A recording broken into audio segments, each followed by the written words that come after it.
Phoenix Nights. Chapter 413. Mu Bin's face was filled with excitement when he heard the imperial edict. He knelt on the ground with his hands flat and shouted, "Long live the Emperor! King of Shiping, please get up!" After reading the imperial edict, Wang Ji put on a more enthusiastic expression and carefully helped Mu Bin, who was kneeling on the ground. "Thank you, Lord Wang," Mu Bin said carefully. "You're too polite, King of Shiping. You'll be the first king of Great Ming Dynasty with a different surname. I'm afraid I'll need your help in many areas in the future," Wang Ji said deliberately. At the same time, he was also trying to be friendly. Mu Bin had the idea that one more friend meant one more path. Besides, he had to have an important official that he was on good terms with in Jingdo. Only then could information flow smoothly and make better and more correct decisions on certain matters. Now that he felt Wang Ji's enthusiasm, he replied politely, "You're too polite, Lord Wang. In fact, Marquis, I've always respected you, Lord Wang." Changing the title from Marquis to King meant that Mu Bin had accepted the title. Wang Ji, who was reading the imperial edict, could not help but heave a sigh of relief. He was worried that Mu Bin would not accept the imperial edict. If that was the case, it would be even more difficult to count on him to help in the Yunnan matter. Fortunately, Mu Bin accepted the edict gladly. Then, everything could be discussed. Well said, well said. We'll help each other in the future. Ha! Wang Ji smiled and took the opportunity to grab Mu Bin's arm. Then, the two of them looked at each other and smiled. Then, they burst out laughing. Their relationship became much closer in an instant with this smile. When they talked later, they had fewer scruples. Taking this opportunity, Wang Ji finally told Mu Bin about his edict, including some analysis of Mu Bin's situation. "King of Shiping, to tell you the truth, I'm the one who proposed to be conferred the title of king. The reason why I did this is because you didn't show much enthusiasm in the matter of Yunnan, which has already disappointed His Majesty." Wang Ji spoke in a sincere and heartfelt manner. He even intentionally sighed. Things aren't like that. I do have some misgivings about the Yunnan matter, but overall, I still did my best. When Mu Bin heard that his actions had caused Ing Zong to be dissatisfied, his face was filled with fear as he tried to explain himself. Looking at Mu Bin's reaction, Wang Ji laughed in his heart. As expected, Mu Bin had his concerns. However, on the surface, he still analyzed the situation seriously. "King of Shiping, you don't have to say much. I can guess what you're worried about and who's behind it. Forgive me for saying something disrespectful, but you've made the wrong choice." "Wrong?" Mu Bin asked doubtfully. "Wrong? You are indeed wrong." Wang Ji nodded heavily. "Ing Zong has always been on the throne, and the one in the north is just borrowing the power of others to rise to power. However, in terms of methods and strength, although the age difference is not that big, the actual difference is too great. For example, there were many old officials in the north who were still contacting the Emperor, expressing that they had no choice but to lower their heads due to the circumstances. Once the Emperor could lead the army to the north one day, they would definitely support each other from afar to show their loyalty. The Emperor has been preparing for this. If it weren't for the chaos in Yunnan and Guangdong, this matter would have been done by now." "Is there such a thing?" Mu Bin said as if this was the first time he heard about it. "Of course there is. To tell you the truth, those people who are secretly contacting the Emperor are all people with great power and military power. If it's possible, I'm afraid that once the Emperor starts a rebellion, the one in the north will be captured without putting up a fight. I'm afraid that there won't be many soldiers left. Think about it, the Emperor has been the Emperor in the north for more than 10 years. How could he not arrange for people to be there? The Emperor's methods are not something that we can guess or see through." At this time, Wang Ji praised Zhu Qizhen with an unfathomable look. Hearing all this, Mu Bin couldn't help but nod. If what Wang Ji said was true, Ing Zong's chances of winning were indeed higher. If that was the case, he would have to bet on it. Or rather, he should have a decision in his heart. What is a decision? When others have not made up their minds, you have already made up your mind and taken action. That is a decision. Otherwise, when the general trend is set, no matter what you do, it will be the icing on the cake. Now that Mu Bin was crowned as a prince with a different surname, he had already received practical benefits. If he didn't do anything, he was afraid that he would be laughed at by the world. At this moment, he made up his mind and said to Wang Ji, "Lord Wang, please rest assured. Please tell the Emperor that this prince's sincerity has always been on this side. In a while, I will go and announce the general's camp and prepare to deal a heavy blow to the rebels in the territory and show the prestige of the great Ming Empire." Good! Seeing that Mu Bin had agreed so readily, Wang Ji was naturally excited. He laughed heartily and kept patting Mu Bin's arm. "Ping Shiwang, your decisiveness really didn't disappoint people. It can be seen that you must be a person who can do great things. Your future is limitless. In the future, the Mu family will also have good fortune because of you. This prince is only loyal to the emperor. All this is what I should do." Since he made the final decision, Mu Bin's heart that had been wavering left and right was put down. At this moment, he only had one goal in his heart, and that was to be worthy of the emperor's trust. He would take the opportunity to stabilize the position of Ping Shiwang and bring good fortune to the Mu family. Not long after, the army belonging to the Mu family moved. 100,000 troops were ready for battle, causing the entire Yunnan to be shaken. Everywhere was filled with murderous intent. Wang Ji's road was successful, but the other two roads were not so smooth. Although the envoys sent to the Miao family promised a lot of money, the opinions of the Miao family leaders were not unified. It was difficult to reach a conclusion in a short time. Although the envoys on the way to Jiaoji successfully met the old emperor of Jiaoji, King Lili, in history, this person died, but for the sake of the story, he is still alive, still alive. Dear officials, please don't scold him as a prodigal son, thank you for your understanding. The other party seemed to be satisfied with the so-called marriage alliance, but they had different opinions on which princess to marry. According to Zhu Qizhen's arrangement this time, the other party was given the daughter of a foreign prince, who was temporarily conferred the title of princess. Although such a person also had the blood of the Zhu family, it was not very pure and her status was not very high. King Lili was well aware of this point. Since he wanted to marry, he naturally hoped to find a princess with a pure bloodline and noble status to be his wife. Thus, he put forward his own request. The marriage was fine, but he had to marry the third princess of the southern Ming Empire. The third princess of the southern Ming Empire was Zhu Qizhen's younger sister.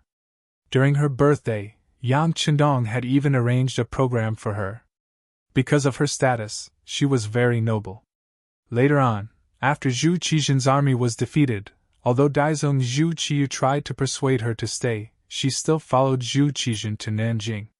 Because of this, the matter of finding Fu Ma was delayed. Now she was a girl waiting to be married. Since Lili knew about this matter, it was natural for him to have such a request. The other party wanted to marry the third princess, so the envoy did not dare to make a decision. He only said that he would return to the capital of the southern Ming Empire and report to Daizong Ningzong. As if to put pressure on the other party, Lili clamored for the envoy to quickly reply. Otherwise, he was not sure if he would send troops again in a fit of anger and occupy the entire Yunnan. At that time, it would be hard to avoid hurting the relationship between the two sides. The envoy was so scared that he ran out of the Jiaoji army's camp in a panic. He took a detour and headed straight for Nanjing. However, what he and everyone else did not expect was that the Security Bureau had already made arrangements to deal with this envoy. Not long after the envoy entered the Jiaoji army's camp, the assassination attempt was carried out. The envoy was completely unprepared and was killed, along with the dozens of people who followed him. Envoys being killed, this kind of thing usually did not happen. As the saying goes, even if two armies were at war, they would not kill the envoys. It was precisely because of this fixed way of thinking that no one would expect such a thing to happen. As a result, the envoy was only discovered after he disappeared for a few days. At that moment, rumors started to spread. It was said that King Lili had asked Ningzong for two women. One was the most noble and pure-blooded third princess, Princess Shangde, and the other was Zhu Qizhen's current wife, Empress Qian. It was also said that the old king preferred married women. This news was naturally spread by the Security Bureau on purpose. Because the envoy was already dead, the truth of the matter could no longer be investigated. Once such rumors were heard, the news immediately spread to the capital of Nanjing. One could imagine how angry Zhu Qizhen would be when he heard the news. Who knew how many tables he would overturn, and how many things he would break because of this? The third princess Shangde was already his flesh and blood. They had the same father and mother. How could such a biological sister marry an old man who was almost 60 years old? If he really did that, how could he face his ancestors after 100 years? Not to mention, the other party even said that he wanted his empress. This was a blatant slap to his face. If it were any other man, they would not be able to accept it. Although it was popular in some places to send women to do errands, especially in Japan, this kind of thing could be said to be common. However, Lady Qian was the empress of a country. Similarly, she represented the face of a country. If Zhu Qizhen really did that, he would not need to do anything else. The whole world would look down on him. Then, where would his imperial power be? Where would his dignity be? In his anger, Zhu Qizhen unleashed a thunderous rage in the imperial court. I order Governor Wan Lai of Huguang, Administrative Secretary Yang Ximin of Yunnan, and Governor Tongji Dongxing to immediately mobilize the army and attack Jiaoji together with King Shiping. I want him to pay the price for his arrogance and ignorance. Pay the price! The emperor was furious. Immediately, a eunuch went down to pass down the decree. However, all the officials in the imperial court knew that if Jiaoji was so easy to destroy, it would have been destroyed long ago. There would not have been Xuanzong Zhu Zhanji's abandonment back then. Chapter 414. Thinking back to when Great Ming was just established, Zhu Di was really prosperous and sent troops to conquer Jiaoji, modern-day Vietnam. At that time, the one leading the troops was the late Du King, Zhang Fu. With the strength of the Ming army, they defeated them and established Jiaoji province. However, as both sides were too far apart, many things were beyond their reach. In 1431 AD, Jiaoji province was abolished and Li Li accepted the Ming dynasty title, becoming the king of Annan. This was a huge blow to the prestige of the central government toward the southwest chieftains.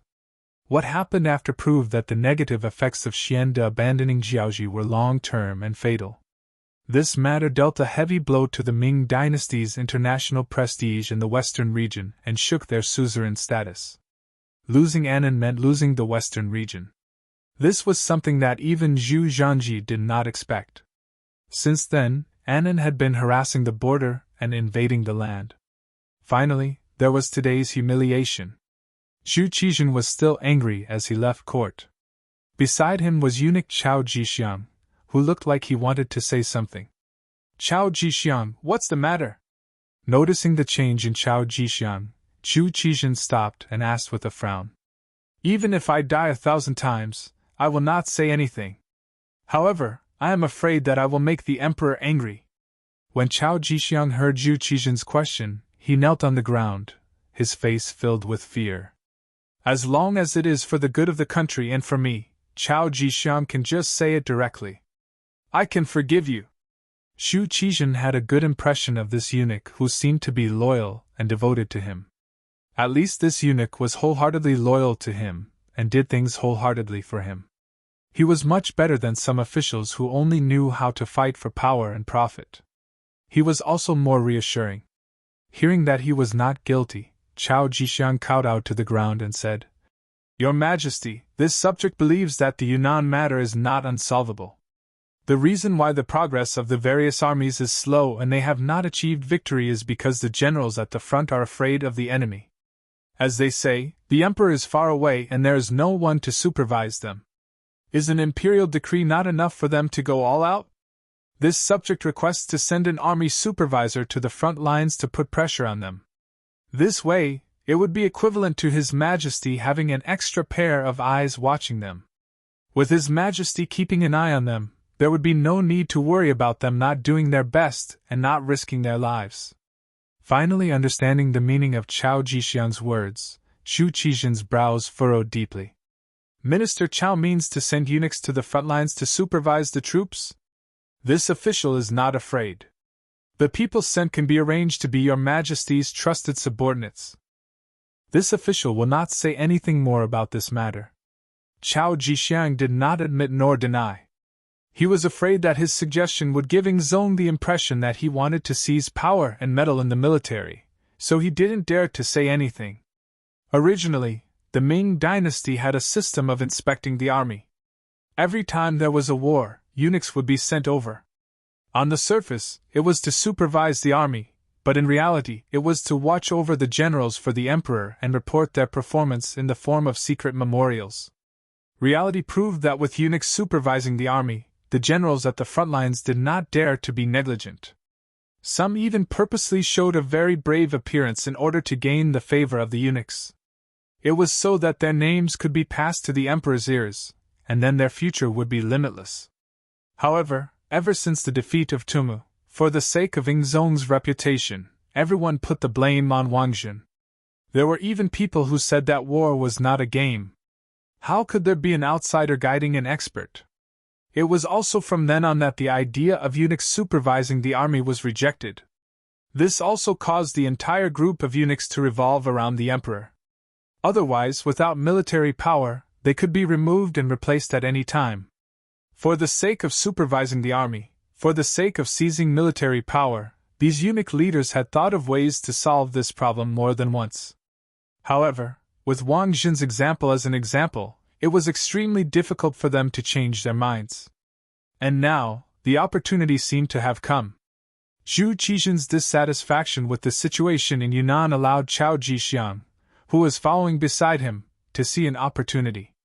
Chao Jixiang was completely dedicated to the country and the people, and this moved Zhu Qizhen.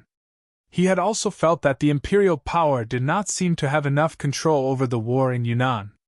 It was not that he had not thought of sending eunuchs to supervise the army. Although there was a drawback of an outsider guiding an expert, it was undeniable that with eunuchs at the front lines, the imperial power would be able to reach the army, and it would be better for the army to fight bravely. In the past, it was because of Wang Jun's influence and the obstruction of the officials that he had no choice but to stop the example of eunuchs supervising the army.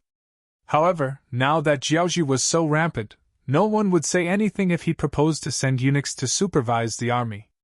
What? The other party wanted the empress to be his wife. Could it be that the emperor was not allowed to retaliate? Good. Great companion's loyalty to the country is exemplary. Since that is the case, I order Qian Liang to be the eunuch supervising the army in Yunnan. He will supervise the generals on the battlefield and kill the enemy bravely. Those who disobey will be punished according to the law. Zhu Qizhen finally opened his mouth and personally mentioned Qian Liang's name. Chao Jixiang was not surprised by this and kowtowed to the ground again. Your Majesty is wise. Long live the Emperor. Who was Qian Liang? He was the nephew of the great eunuch, Qian Sabao. Qian Sabao recalled that when he was outside the Yang family in Baiming, he was someone who had wrestled with Ji Ning. He was also an old official of Ingzong. Later, he followed the other officials to Nanjing. However, due to Wang Jun's influence, he had been very low-key recently. Lying low was equivalent to waiting for an opportunity. Now that the opportunity had finally arrived, he could finally soar into the sky. It seemed that Qian Liang was Qian Sengbao's man and seemed to have some disagreements with Chao Jixiang. However, that was just for outsiders to see. In fact, since coming to Nanjing, these eunuchs had been unusually united. Perhaps they also knew that if they did not do this, they would not have a chance to stand out. Therefore, on the surface, they did not see eye to eye with each other, but their relationship was very good in secret. This time, Chao Jixiang made a suggestion. He had never thought of sending his own people to supervise the army. He only needed eunuchs to go, and it was equivalent to achieving his goal. As for who the eunuchs were, it could be considered a close relationship with him. Zhu Qizhen's imperial edict was sent out. Qian Liang also led a group of genie guards out of the capital and went straight to Nanjing. This scene was seen by many of the officials, but this time, no one spoke out in opposition. If there was someone to blame, blame the king of Jiaoji for speaking too arrogantly. If there was someone to blame the eunuchs for choosing such a good opportunity to stand out. It was so good that the officials could not resist. In the Quang residence in the capital, Quan Yi, who had been ordered to recuperate at home, could not leave the residence or go to the court to meet the emperor. However, his position as the Minister of War did not change. There would be people who would immediately inform him of the big and small matters that happened in the court. When he learned that the emperor had sent eunuchs to supervise the army in Yunnan, Quan Yi sighed. Has the emperor already forgotten about Wang Xin's future troubles? Does he not know that doing this will only make the situation worse? After the long sigh, Quan Yi could not help but think of Yang Chendong's appearance. After being the Minister of War for so many years, Quan Yi was someone who understood the military. The situation in Yunnan was complicated and chaotic. How could sending eunuchs to supervise the army solve the problem? If these eunuchs went, not only would they not be of help, but they would also make this situation more chaotic. Then who would solve the problem there in the end? It seemed that it should be placed on Yang Chendong. As for how to deal with Yang Chendong, it was only after Quan Yi returned to his residence that the imperial court made the decision. It was like the birds were gone, and the bough was hidden. However, the problem was that there were still birds, and there were many of them. He did not understand why Emperor Yingzong was so anxious to hide Yang Chendong. However, now that it had become a reality, what he needed to do was to change the result, and not to find out the reason. Come, get the brush, paper, and inkstone. I want to write a letter to Guaning, Chaili, the temporary location of the Min Prince's residence. Chaili was the Chaili Xianxi, located in the southeast suburb of Jinghong City, Yunnan. This was the place chosen by the Min Prince before he announced his independence. Because of the complicated terrain and the fact that it was far from the central plains, it was chosen as the new place to rise. This was the place where the Min Zhuang was originally the king of foreign affairs. At this time, it was heavily guarded both inside and outside. Men with swords and spears could be seen everywhere to ensure that without the red flag, even a fly could not fly into the courtyard. However, in such a heavily guarded place, a young master in his 20s, wearing a soft gauze tang headscarf, wearing a purple embroidered robe, holding a white paper folding fan in his hand, with a slender body and a jade-like face. He walked gracefully, smiling before speaking, with an elegant and noble temperament, as if he was taking a stroll in the courtyard. From time to time, he would look around, as if he was looking for the beautiful scenery in the courtyard. All the guards acted as if they did not see this young master's appearance. No matter where his gaze fell, it was as if it was a matter of course. Young Master Yao, why did you come here? We have been looking for you for a long time. Two anxious maids came to the front of the young master, panting as they spoke, as if they were complaining about something. Haha, thank you for your hard work. Is the princess looking for me? There was a faint smile on the young master's face. Just this smile alone gave people the feeling of being bathed in the spring breeze. Yes, the princess has prepared a new song.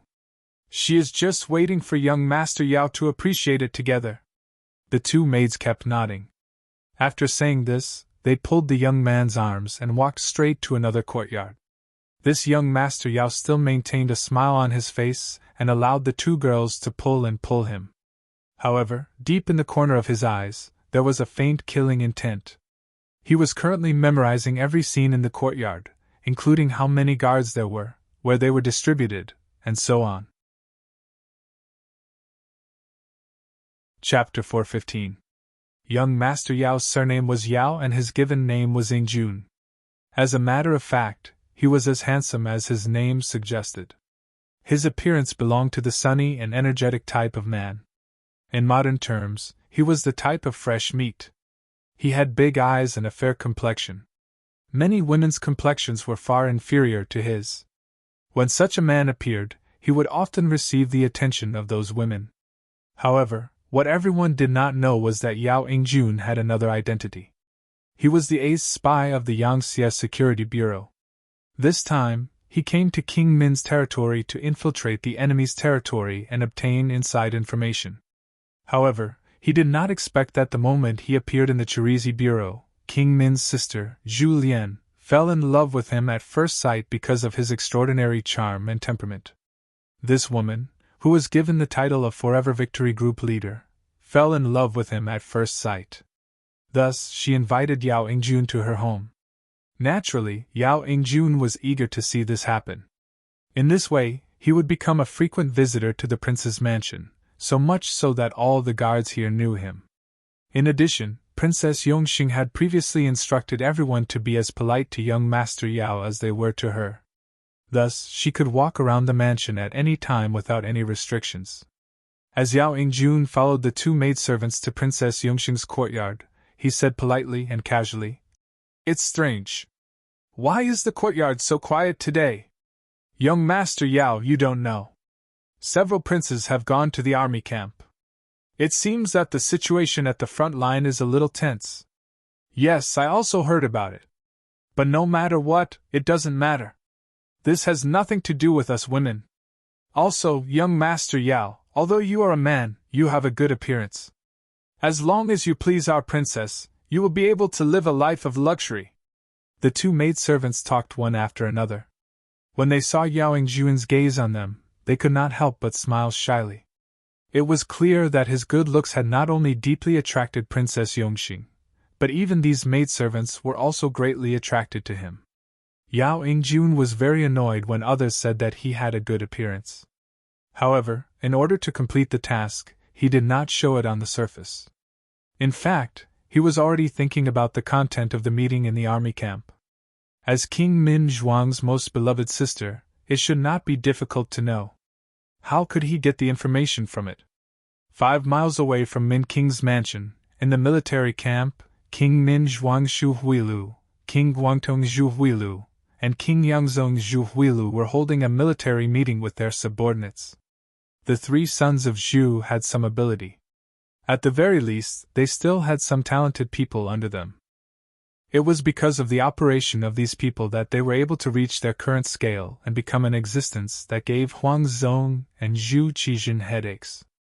These so-called talents included Duan Yuhong, who was good at strange skills, Meng Ning, who was brave and good at fighting, Qing Tian, who was good at talking, and Yu Libin, who was good at reading people's faces and knew some supernatural skills. It was the existence of these talents that made the situation in Yunnan more and more chaotic. They also formed a temporary alliance with Jiaoji and Miao Jun, and forced the Mu family to not dare to act rashly. Originally, if this situation continued, it would not take long for the southern Ming army to fall into a completely passive state. Then, the entire Yunnan might fall. Then, the war would expand outward, and they would achieve the general trend of occupying a corner of the world. Finally, they would seek the Central Plains and seize the world. However, after Mu Bin was crowned as the king of Xiping, the situation of the war changed accordingly. Is Yingzong crazy? Since when can a person with a different surname be crowned as a king? Will the world still belong to our Zhu family? King Yangzong Zhu, who was the most impatient and the youngest among the 3 brothers, could not help but complain. With regards to Yingzong's decision, which one of them could understand? In their opinion, even if the world was taken over by them in the future, it would still be ruled by the Zhu clan. As the saying goes, the meat will rot in the pot. But now that a person with a different surname could be crowned as a king, there were more variables. Okay, now is not the time to talk about this. Let's think about what to do next. Mu Bin, who has been crowned as a king, will not be able to wait and see like before. Soon, he will make a big move. How should we deal with it? That's the big thing that we need to discuss. King Ningzhuang Zhu, who was also the leader of the group, said at this moment. Then, his gaze fell on King Guangtong, Zhu Huihua, and said, "Second brother, you should tell us what to do next." Okay.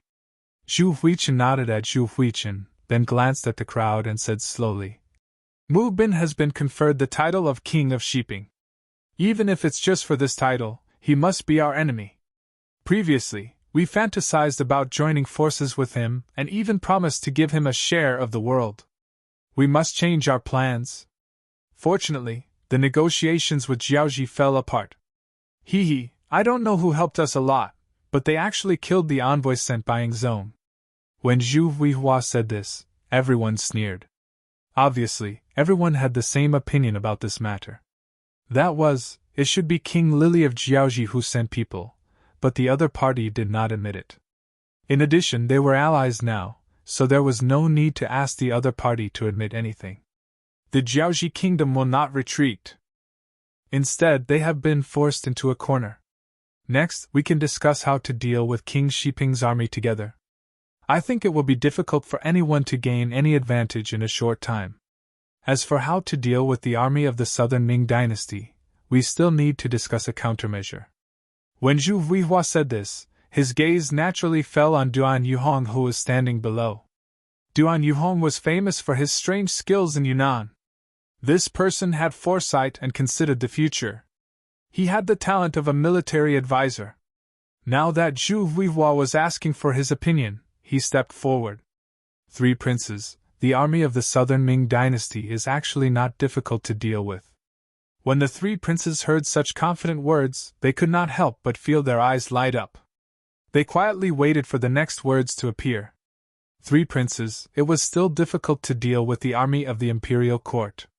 They always shrank and did not advance. Even if we wanted to take advantage of them, it would be difficult. However, it is different now. The southern Ming emperor has sent a eunuch to supervise the army. This is our opportunity. As long as we can reveal a certain flaw, I think that even if the generals of the imperial court do not want to, the eunuch in charge of the army will force them to take action. As such, as long as the plan is right, it will not be difficult to severely injure them. If we have the support of the Miao family, perhaps the situation of the entire Yunnan can be settled after this battle. Duan Yuhong's face was full of smiles. It had to be said that his move from the military supervisor's body was a brilliant move. Good, ha! After Zhu Huihua heard this, he laughed loudly. Then this matter will be handed over to Duan Yuhong. Everyone else must give their full cooperation. As for persuading the Miao family to participate in the battle, it will be handed over to Qin Tian. There should be no problem. The eloquent Qin Tian nodded and said, 3 princes, please be at ease. This subject will do his best to facilitate this matter. Good. Next, we must work together. In the future, once we have success, everyone here will have merit in supporting the emperor. You will all be great meritorious officials. You will all be bestowed with titles and wives. After the matter was resolved, Zhu Huihua, who was in a good mood, laughed loudly in the hall. The situation of Yunnan became more and more clear after Yingzong was bestowed the title of prince. There was a clear change in the attitude of all sides. When all of this reached the ears of Yang Qindong, who was still training in the forest, he could not help but sigh. In that case, everything will be over soon. It won't be long before someone remembers us. At that time, we will see how we sweep the world. Saying such bold words was not only because of Yang Qindong's confidence in the Yang family army, but also because he saw the weakness of his opponent. Mutual distrust and serious internal friction. How could all of this be compared to the Yang faction, which was developing at a high speed and was united as one? War was more about the hearts of the people. Yang Qindong, who had grasped the heart of the people, had the weapon given to him by Datsang. What else could he be afraid of? As Yang Qindong waited, Xiping Wang Mubin made the first move. Different from the previous probing attacks, this time, Mubin personally led 30,000 vanguard troops and headed straight for Kelisai. However, halfway there, they were intercepted by the Jiaoji army and the army gathered by the 3 brothers of King Min. According to the previously discussed plan, Xiping Wang sent out his troops, followed by the southern Ming army in Yunnan. They were led by Dong Xing, who led 80,000 troops and headed straight for Kelisai. Perhaps it was because the king of Min's army had gone to stop the king of Xiping's army, so they made rapid progress. They had originally planned to take 7 days to reach the Cheli agency, but they had already covered 3/4 of the distance on the 3rd day. Dong Xing, who led the troops, thought that King Min's army was not strong enough and underestimated the enemy. coupled with the constant urging of the military supervisor, Qian Liang. Out of pride, he did not care that the middle and rear troops were still on their way.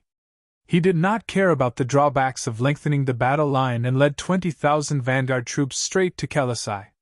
However, just as they were about to reach Kelisai, 100,000 Niao troops suddenly appeared, together with 50,000 King Min's troops. With so many enemies appearing like landslides and tsunamis, they rushed into the army of the southern Ming Empire. It was as if a river had flooded the land, drowning the 20,000-strong army. Not only that, even the military governor Dong Xing was killed in the chaos. Chapter 4:16. 20,000 vanguards were destroyed, and what followed was a crushing defeat. Nearly half of the remaining 60,000 soldiers were killed or captured, and the other half of them had fled. Only Qian Liang, the supervisor of the army, returned to Guangnan Prefecture with 15,000 generals and barely survived the battle. When the news of the defeat of the southern Ming army reached King Mubin of Xiping, he hurriedly brought his army back to Yunnan Prefecture for fear of falling into a trap. The loss of this battle caused the elite troops that the southern Ming Empire had placed in Yunnan to be completely lost. Their strength had also dropped by close to half. At this moment, King Min, Jiaoji, and Miao Jun's counterattack arrived. They first sent a part of the army to monitor King Xiping in Yunnan Prefecture, and then gathered the main force to surround Guangnan Prefecture. Without any preparation, the South Ming army in Guangnan Prefecture retreated in a flurry in order to avoid being besieged. Besides abandoning Guangnan Prefecture, they even left most of the grains and fodder in the city for the sake of Prince Min's troops who had caught up with them. After abandoning Guangnan Prefecture, they planned to march to Guangxi Prefecture to meet up with King Xiping's army. However, they dared not trust anyone. Fearing that King Xiping would stab them in the back, Governor Wan Lai of Huguang proposed that the newly appointed Administrative Secretary of Yunnan and the former Administrative Secretary of Guangdong, Yang Xining, and Army Supervisor Qian Liang both agreed. The army left Yunnan and headed toward Guangxi's Xiqing Prefecture. But who would have thought that without enough communication in advance, the Guangxi army was not prepared enough, causing the army to advance too slowly. Not long after the army entered Xiqing Prefecture, they found the King of Min's troops chasing from behind. After a night in Xiqing Province, the army continued to retreat to the east. They passed through Qingyuan Prefecture, Guilin Prefecture, Guangxi Prefecture, Shaoluo Prefecture in Guangdong, and finally arrived at Ganzhou Prefecture in Jiangxi Province. A few months ago, it was here that Yang Chenong met up with the remaining 10,000 soldiers in Guangdong and solved the rebellion of the Yellow Bandits in Guangdong. However, who would have thought that Wan Lai and his army would also retreat to this place in such a short time? After losing most of the cities in Yunnan, Guangxi, and Guangdong, the southern Ming army finally settled down. King of Min's troops did not chase after them. Instead, they began to digest the land and cities they had just obtained. Because this place was jointly attacked by the Min King, Jiaoji, and Miao people, they still needed to discuss the division of the city. This gave the southern Ming army a chance to catch their breath. But at the same time, it had to be said that after most of the three provinces were occupied, the three armies formed by the Min King's faction also revealed their true nature. They burned, killed, and pillaged everywhere. For a time, the people of the three provinces had no way to make a living. Many big families were robbed. Many people were displaced. They did not have clothes to wear and food to fill their stomachs. The news of the army's defeat spread like a gust of wind to the capital of the southern Ming dynasty.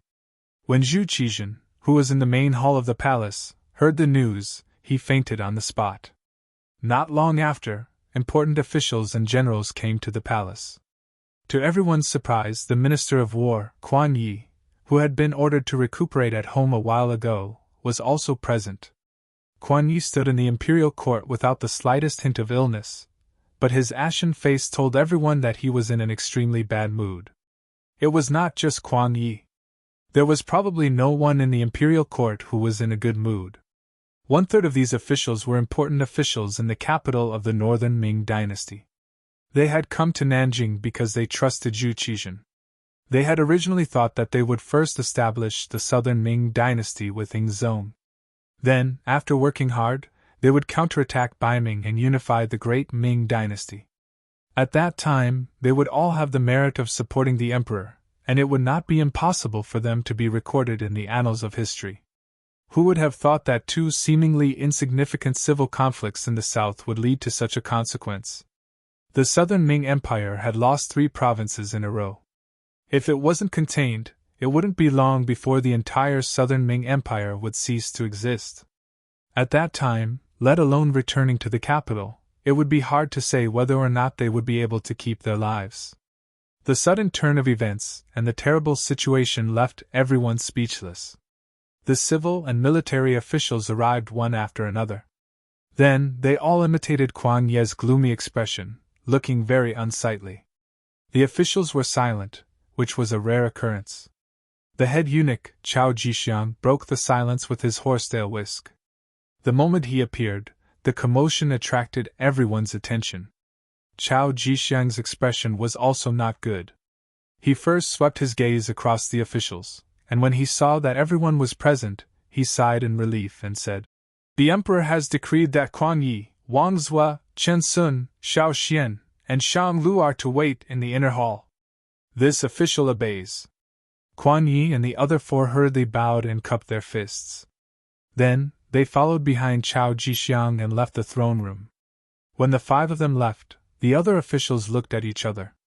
For a moment, they did not know whether to leave or not.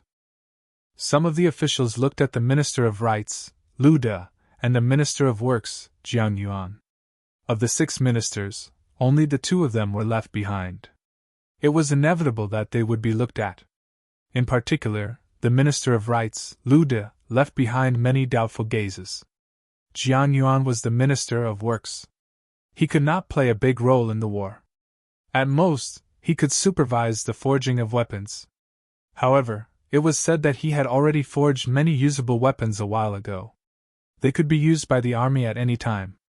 As a result, the effect he could play was very small.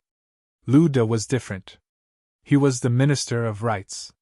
War was not as simple as fighting. There were more negotiations and public opinion. These were all done by the Ministry of Rights. But now, he was indeed left here. Thinking back to the fact that it was because of his advice that Minister Kuan Yi had to return home to recuperate, which led to the defeat of the war, everyone couldn't help but look at him with many more question marks. Lu De naturally felt this. He also knew that the emperor needed to find a scapegoat for the defeat of the front line. Although it might not be him, the appropriate punishment was always needed. The fact that he did not wait for the emperor's arrival was a clear proof. However, even though he knew this, Lu De still stood there without showing the slightest trace of fear. He knew these courtiers too well. Once you were in power, you could say all kinds of sweet words, even mushy ones, out of your mouth. On the other hand, once you've lost your power, you'll be able to say all sorts of nasty things. In the main hall, Lu De, who was standing there, was suffering. Inside the hall, Zhu Qizhen, who had returned to normal, was sitting on the golden dragon throne. Apart from his face being a bit pale, there was nothing wrong with him. Seeing the 5 officials in front of him, Zhu Qizhen pointed at the table and said, "Dear officials, please sit down." "Thank you, Your Majesty. We are guilty, and we do not dare to sit." The 5 ministers looked at each other, shook their heads, and said that they were guilty. Often, the more polite the emperor was to you, the more it meant that it was not a good thing. They had seen this many times. Naturally, they did not dare to casually sit down. "AI, what are you guilty of?" "The guilty ones are the generals at the front lines. It has nothing to do with you. Sit down. Minister Kuang, you're the oldest here, and your health hasn't been good for a while, so you should take the lead and sit down." "Oh right, is your body all right now?" Zhu Qizhen tried his best to express his concern for Kuan Yi and the others. "Thank you for your concern, Your Majesty. This official's body is fine," Kuan Yi said with a face full of gratitude. "Good, good. It's good that you are fine. We cannot lack capable officials like you by our side. That's right, all of you should sit down." After a round of sentimentality, The other officials also looked for their seats and sat down one by one with expressions of gratitude on their faces.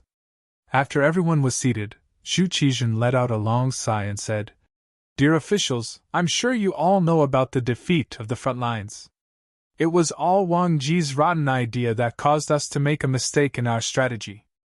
Also, the generals at the front lines were afraid of death, resulting in the current situation. We truly regret it." After a series of self-criticism, Zhu Qizhen shook his head with a look of regret. Then, he nodded to Chao Jixiang, who was standing to the side. "Yes," Chao Jixiang hurriedly replied. He then took out the golden back of the imperial edict and read it aloud. "By the will of the heavens, Your Majesty, the left assistant minister of the Ministry of War, Wang Ji, retreated in fear of the enemy. He is to be immediately removed from his position and brought back to the capital to be imprisoned. The embroidered uniform guard, Qian Liang, is to be demoted to a baihu of the embroidered uniform guard.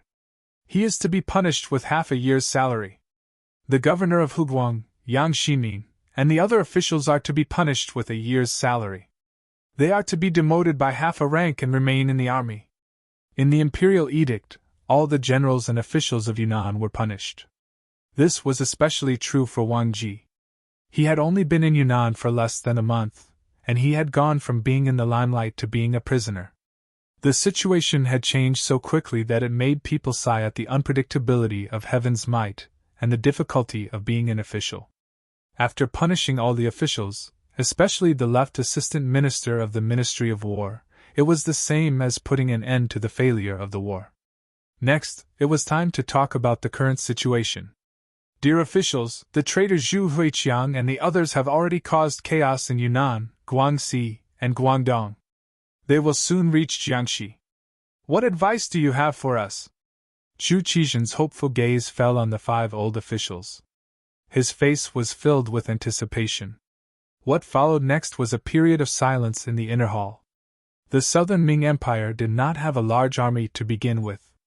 Last time, when Quan Yi was inspecting the guard stations, he discovered that there were some people who were not paid.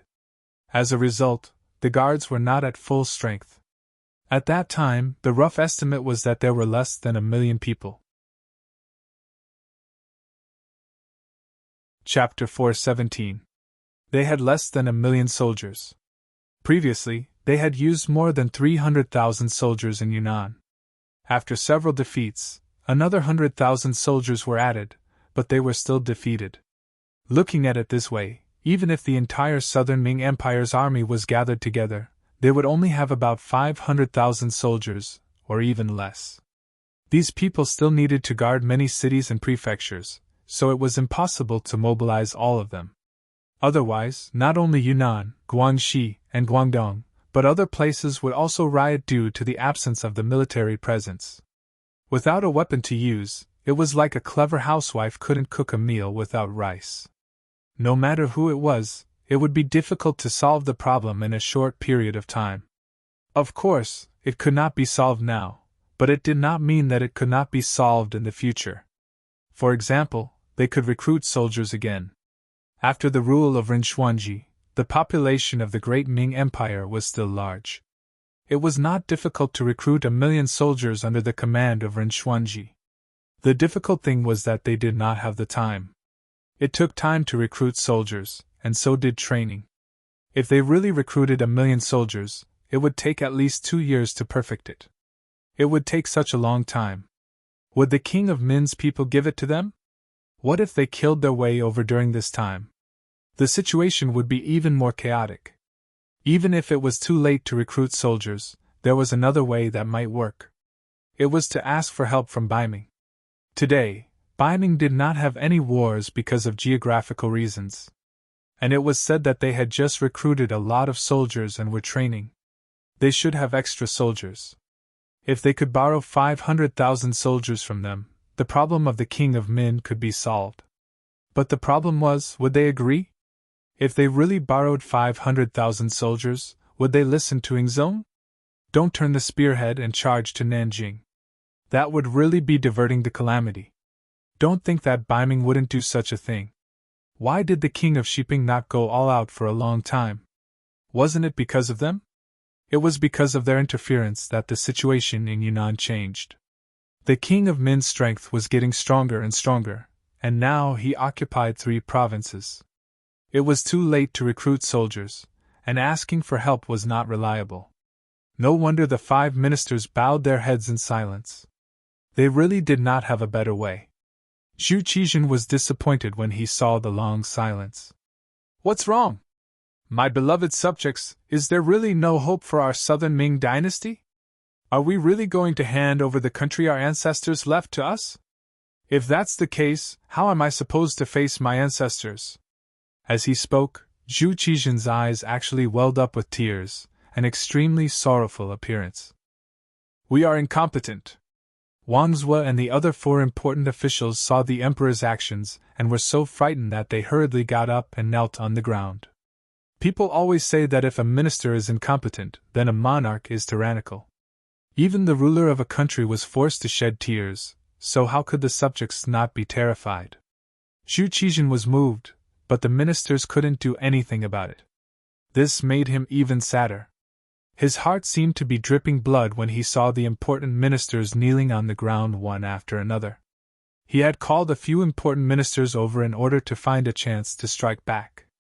Could it be that there was really no other way? The Minister of Revenue, Wang Zue, knelt on the ground.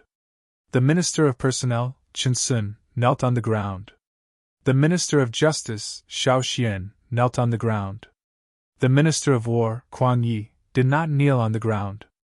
Zhu Qizhen thought his eyes were playing tricks on him, but when he looked again and saw that Quan Yi was not kneeling on the ground, his eyes lit up. He suddenly stood up and asked with an anxious expression, Minister Quang, do you have a good plan? I don't dare to say that there is a good plan, but there is a way. If it works, it can buy us some time, Quan Yi said with some uncertain evidence. Buy time? Zhu Qizhen seemed to be confused. Yes, buy time. Our southern Ming dynasty has not been in a war for a long time, and our population is flourishing. As long as the emperor issues an imperial edict to recruit a large number of soldiers, it will not be long before we have an additional 1,000,000 soldiers. However, this will take some time. Right now, there's only one person who can buy us some time. Who is it? Zhu Qizhen's expression was incomparably nervous when he heard that there were still people and soldiers that could be used. He asked with hope in his eyes, as if he was afraid that Quan Yi would not tell him the answer if he asked too late. The Duke of Loyalty, Yang Qindong. Quan Yi did not make Zhu Qizhen wait for long. He firmly said a name. When the name was said, the other ministers who were looking at Quan Yi also raised their heads in shock. Then, as if they thought of something, they slowly lowered their heads. Yang Qindong, the person who had once saved Ying Zong on the battlefield, had become a taboo existence at a certain level. No one knew the reason for this. Perhaps it was because he was too capable, or perhaps it was because he was too good at fighting. However, such a person did not completely submit to the emperor. It was no wonder that everyone avoided talking about him. As a result, when Yang Qindong took action to deal with the Huang bandit army in Guangdong, no one in the imperial court was willing to speak up for him. It was as if everyone had a tacit understanding and did not ask about this person. This was like getting rid of a donkey after it had outlived its usefulness. Now that he had encountered another big problem, someone had actually mentioned Yang Qindong. If he were to use him at this time, would he accept it? Would he agree? These were naturally the thoughts of the ministers. This matter was in Zhu Qizhen's heart, but he had more considerations. He knew about Su Maner's matter. Although he did not appear from the beginning to the end, he had already tacitly approved of Commander Menda's actions. This could not be denied. In other words, he also had thoughts of killing Yang Qindong. There was no familial love in the eyes of the imperial family. This was something that everyone knew. However, the actual situation was not only that there was no kinship, but also that it was difficult for gratitude to exist. Since ancient times, how many officials had saved the emperor's life, but in the end, how many of them had a good ending? As the saying went, it was fine to share weal and woe, but it was hard to say if one could share joy. Even if Yang Qindong had saved Ingzong's life, even if he had contributed greatly to the South Ming Empire, just based on the fact that he was good at fighting but was unable to become a loyal minister, there was no room for discussion about killing him.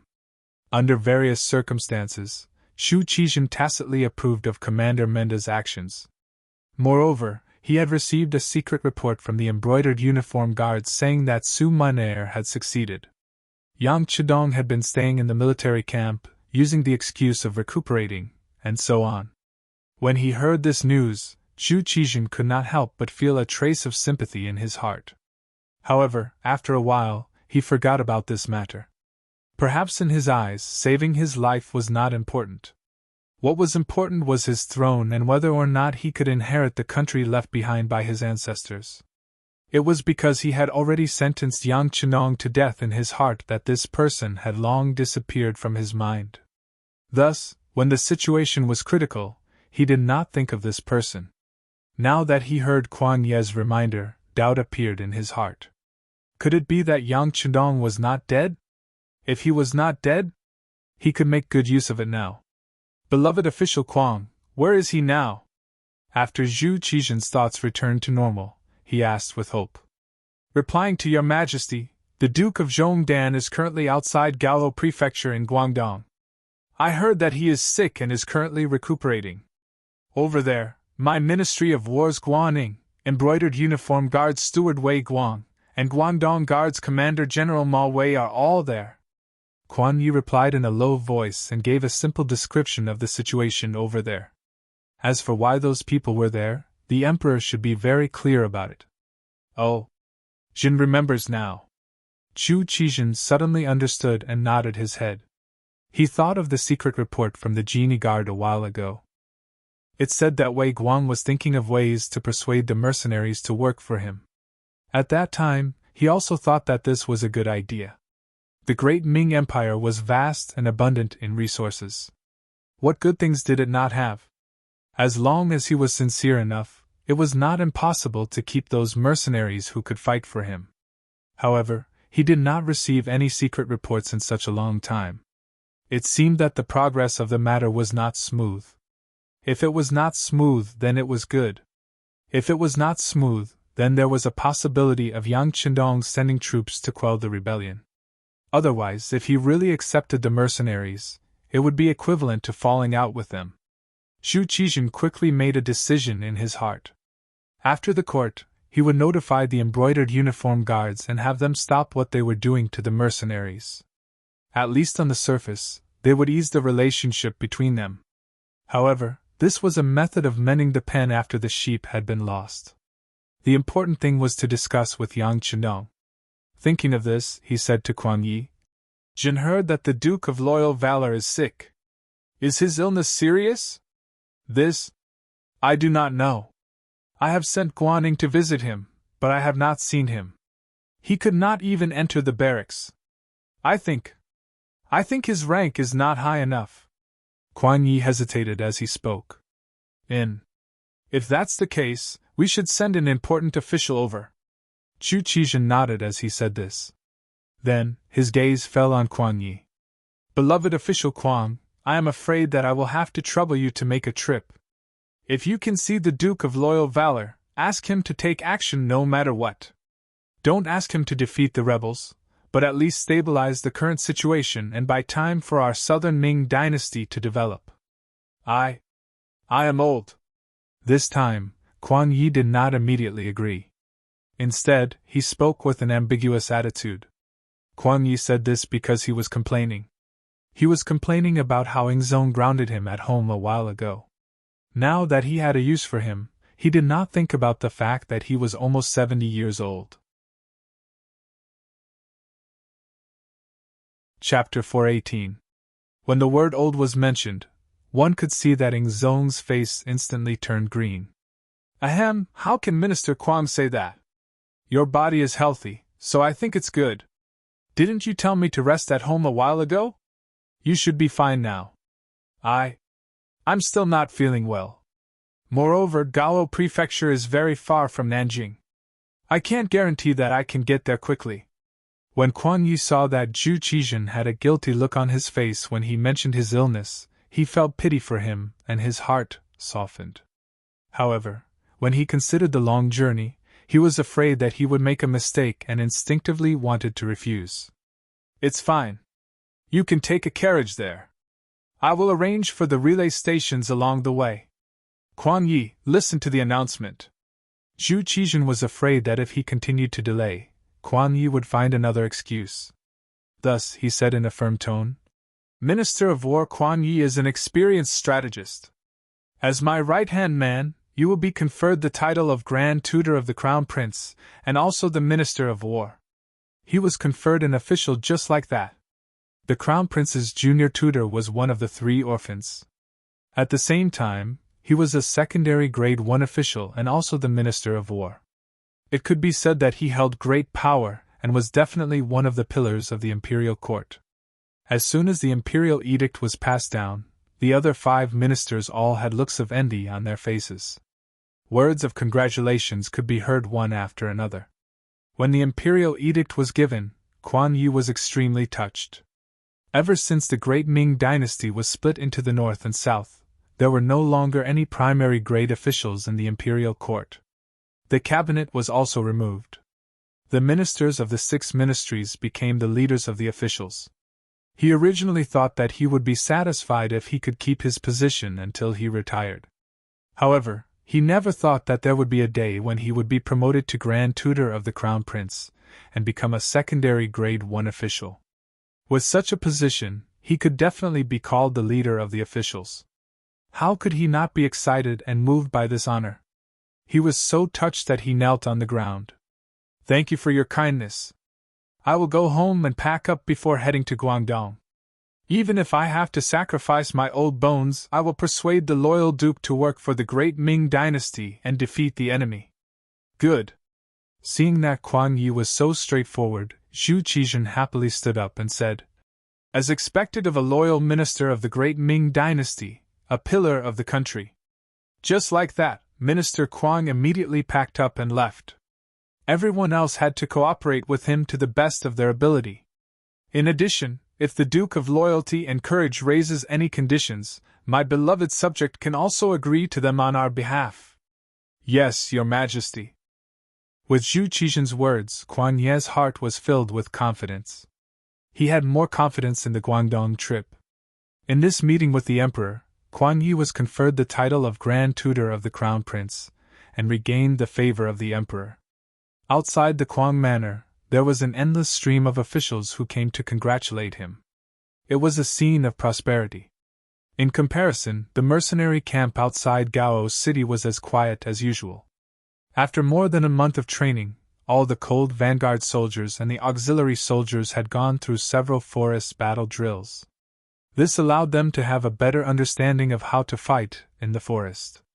From being completely passive in the beginning to having the ability to fight back, their conditioned reflexes had formed. As long as they were walking in the forest, they would instinctively make some defensive or offensive responses if the slightest bit of the situation was wrong. Not bad. The military quality of the cold vanguard soldiers is very high. There are also quite a few good seedlings among the auxiliary soldiers. I'm afraid that it won't be long before the elite cold vanguard soldiers expand. Yang Chenong looked at the results of the drills that the various companies sent over and nodded repeatedly. He appeared very satisfied. Seeing that Yang Chenong was in a good mood, Hu Meng, who was at the side, hurriedly handed over the report card about the temporary auxiliary soldiers' studies. "Young master, take a look at this." "Oh. It's the results of the temporary auxiliary soldiers. Not bad, there are actually so many who can score 60 points. Very good, very good." Looking at the results, although the knowledge tested was only for the 2nd grade of elementary school, it was already very difficult to score a passing score. This at least meant that the literacy class was successful. Yes, not only did the political committee work hard, even the 2 madams put in a lot of effort. Some of them are already qualified to be temporary auxiliary soldiers and are even close to the standard of the cold vanguard soldiers. Now, their loyalty is still to be tested. Tiger's Mane reported everything he knew to Yang Chendong. Loyalty is indeed a problem. No matter how strong a person is, no matter how strong a soldier is, without loyalty, the stronger they are, the easier it is for them to betray their master. Tell the political committee to pay special attention to this test. Yang Chendong nodded in agreement. Yes, young master is right. These people haven't been to Resin City, so it's not easy to do some work. After all, we can't be sure if there are spies from other parties. Now isn't the time to announce young master's identity, Tiger's Mane said in a troubled tone. The soldiers who joined the army in Resin City usually didn't have to worry too much about their loyalty. Other things aside, just the changes that could be seen with one's eyes were enough to let everyone know who to follow in order to live a good life. When they and their families lived a good life and didn't have to worry about food and drink, they would have to think about who brought all this to them. Why would they need to worry about loyalty? When someone mentioned that they had to join the army to protect their home and the fruits of victory from being violated by others, the number of people who joined the army had already reached 90%. In addition to the benefits a soldier could enjoy, it was enough to feed a family of 5 without having to worry about food and water. Once they reached a certain age and needed to retire from active service, they would be given jobs that others envied. Even those who were injured on the battlefield would be in high demand once they returned home. With all these benefits, why would they need to worry about the lack of manpower? Why would he need to worry that these people would have any rebellious thoughts and intentions? However, it was different in the territory of the great Ming dynasty. There were some people whose backgrounds weren't even clear. Even if one tried to brainwash these people, they wouldn't be able to meet the best requirements. If they were allowed to understand too much about these people, they would be exposed even more. If Yang Chendong's identity was exposed because of this, wouldn't there be a huge problem? At the very least, the safety of his family in the capital became the most important thing to worry about. We still need to seriously investigate their backgrounds. For those who we can't be completely sure of, we can consider persuading them to leave the ranks of temporary auxiliary soldiers. In short, if there is a trace of uncertainty, we can't use them, let alone use them. Yang Chendong nodded. How could he not know what the consequences would be if his current identity was exposed? At that time, even if he didn't rebel, others would say that he had rebelled. Why didn't he just become a subject of the great Ming dynasty? Why did he suddenly raise so many soldiers? If he really became a Sima Zhao, everyone would know about it. However, many times, what one feared would happen. Just as Yang Chendong and Tiger's Mane were discussing the loyalty of the temporary auxiliary soldiers, the deputy director of the security bureau, Yang San, hurriedly came looking for them. Panting, Yang San's appearance gave Yang Chendong a very bad feeling. Normally, Yang San's physical fitness was not bad. Under normal circumstances, even if he ran 10 kilometers, he would not be so out of breath. However, now that he was acting like this, it could only mean one thing. Something big must have happened. Young master, things are not good. One of our auxiliary soldiers has been captured. As expected, just as Yang San steadied himself, a very bad news came out of his mouth. What exactly happened? Yang Chendong asked with an unfriendly expression. It's like this. Yang San then gave a short report of what had happened. The person who was captured was called Lu Jian. He was a platoon leader in the auxiliary battalion who had just been promoted not long ago. He was a soldier from Mount Chishan on Ryukyu Island. His family had been in Mount Chishan for generations, so his background was very clean. In addition, he was very motivated and learned everything quickly.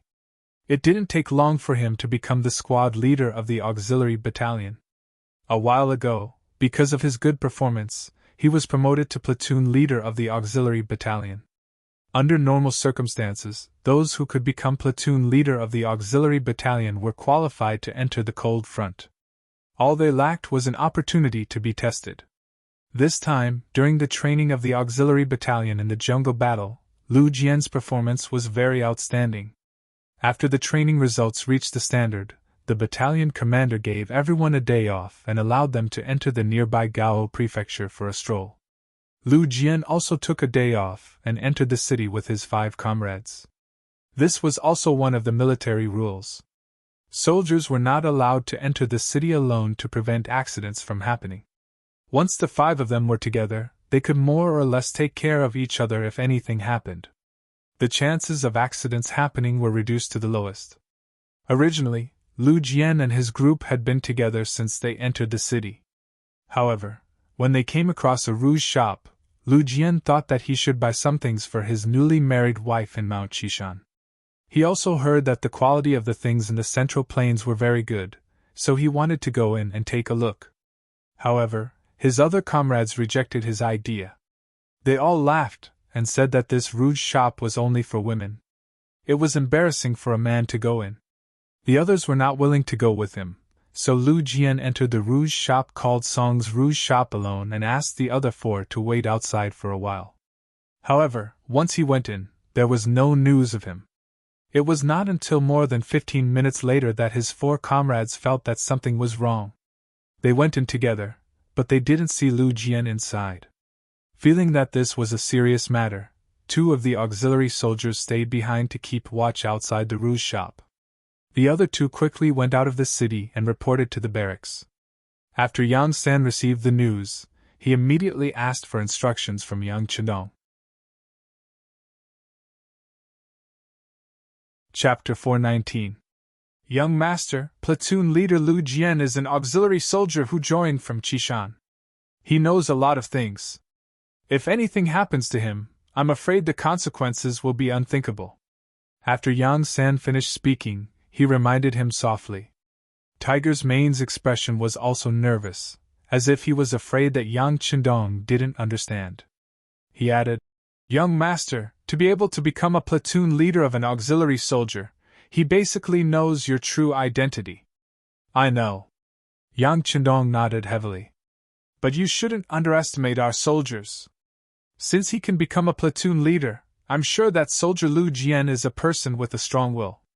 We must all have confidence.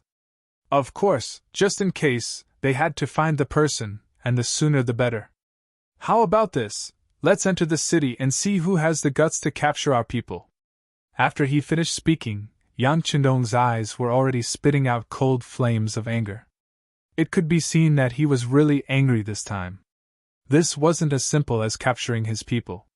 The person behind the scenes probably wanted to know the true strength of the mercenaries. Young Master, tell others that you're sick. When Tiger's Mane heard that Yang Chendong was going to personally go, he said worriedly. Besides, to find someone, young Master doesn't need to do it himself. I can go. You can't, at least not now. Yang Chendong shook his head decisively. It wasn't that he didn't trust Tiger's Mane, but Tiger's Mane's identity to the outside world was only his own servant. He didn't have any official position. If he went like this, it would be very inconvenient. He wasn't. Even if he didn't have the identity of an imperial envoy, he was still a loyal duke of the great Ming dynasty. Even if this title was given by Daizong and some people in the southern Ming dynasty didn't recognize it, he still had the identity of a loyal duke. As for telling others that he was sick, it was very simple. He just had to appear weak. It was also a good opportunity to see how those who wanted to harm him would react when they saw him like this.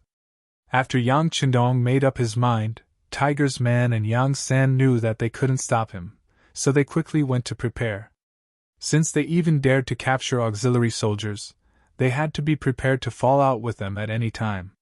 This time, they couldn't bring fewer soldiers into the city. Gaozhou Prefecture. There was an inconspicuous courtyard in the city.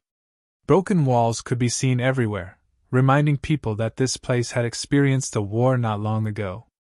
Courtyards like this could be seen everywhere in the city. After the Huang bandit army raided Gaozhou Prefecture twice, this place had long been emptied out. No one knew where the original owner had gone. This ownerless courtyard had now become the place where the embroidered uniform guards worked. Before this, Wei Guan had arranged for people to dig a cellar here. Thus, Lu Jian's kidnapping wasn't a coincidence. It was premeditated. It was just that his luck wasn't good, and he just happened to be the target and kidnapped. In the courtyard, Wei Guan stood there in his embroidered guard uniform. Beside him was a subordinate who wasn't very tall.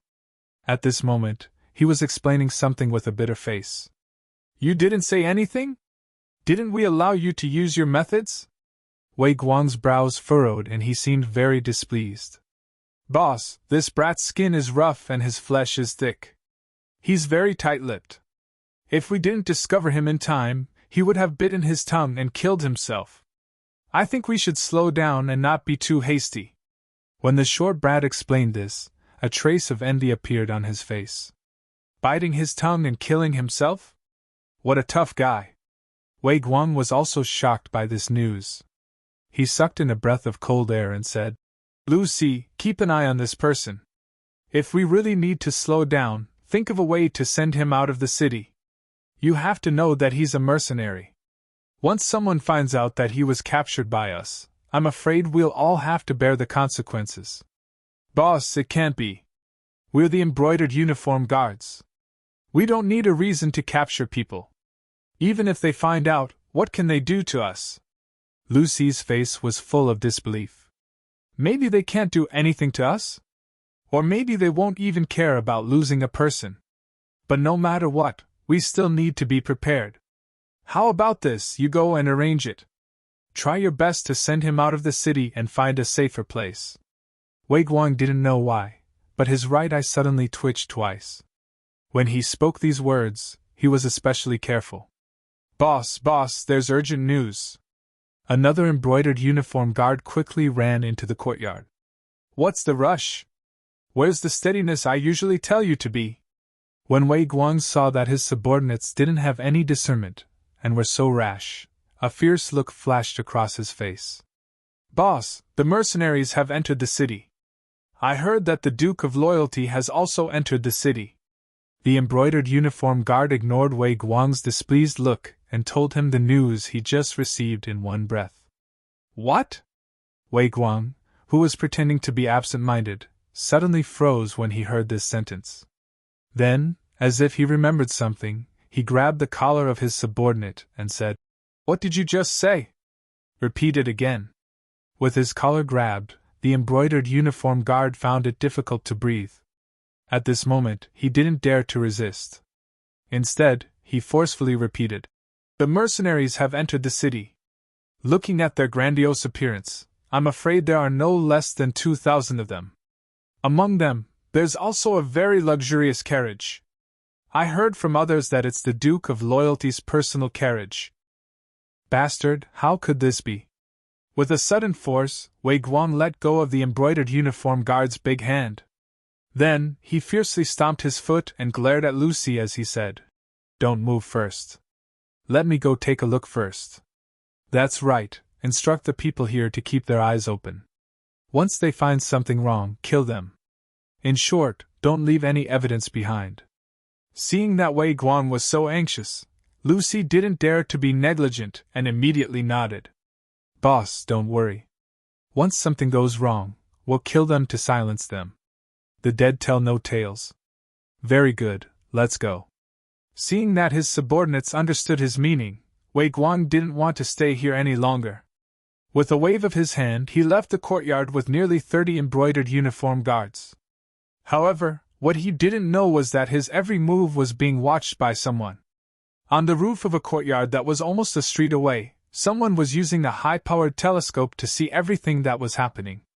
The most frightening thing was that the person who was observing could read lips. In other words, the conversation between Wei Guang and Lucy was also clearly heard by someone else. Young master is really amazing. He actually thought that it might be the embroidered uniform guards and arranged for us to follow Sir Qianshi. Hee, now that we know that Lu Jian is here, it's easy to handle. Tai Hu put down the high-powered telescope in his hand and revealed a fierce face. The captain of the Wolf Fang Special Forces, Tai Hu, was the one who could read lips and had been observing everything that was happening in the courtyard. In fact, not only Tai Hu, but also the other 19 members of the Wolf Fang Special Forces were proficient in lip reading. This was also the special requirement that Yang Chundong had for them. Since they were the elites of the elites, not only did they have the most advanced weapons in their hands, but they also had to be able to rely on their own abilities. Tai Hu said confidently, but in the eyes of the extremely thin team member beside him, he couldn't help but worry. Tiger King, the sixth young master said that the embroidered uniform guards are not weak. You must not be careless. Although Wei Guang is gone now, there are at least 10 embroidered uniform guards around. If you are not careful, Lu Jian's life will be lost. If something happens to him, our mission will be considered a failure. Nonsense, this captain doesn't know this point. Do I need you to remind me? All right, Skinny Monkey, hurry up and arrange the mission.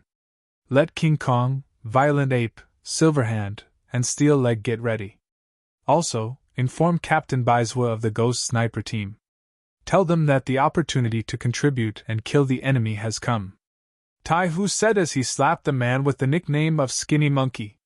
Skinny Monkey retreated as if he was flying backward. In just a blink of an eye, Skinny Monkey had retreated at least 4 meters away, which also allowed him to avoid Tai Hu's slap. It was obvious that this was not the first time something like this had happened. Skinny Monkey, who had retreated far away, heard that Tai Hu wanted to cooperate with the Ghost Sniper team to complete the mission. He knew that his captain was very careful in doing things even though he said it happily. His heart was relieved. All right, Tiger King, please wait for a moment. I will go and inform them now. Skinny Monkey, who had finished speaking, disappeared from the roof after a few ups and downs. It gave people the feeling that he was moving so fast that it was as if he was teleporting. Gaozhou Prefecture Government Compound. This place was completely surrounded by the mercenaries. Among them, there were a few Ming soldiers who were unwilling to submit and wanted to resist. Following that, they were showered with blows from the mercenaries.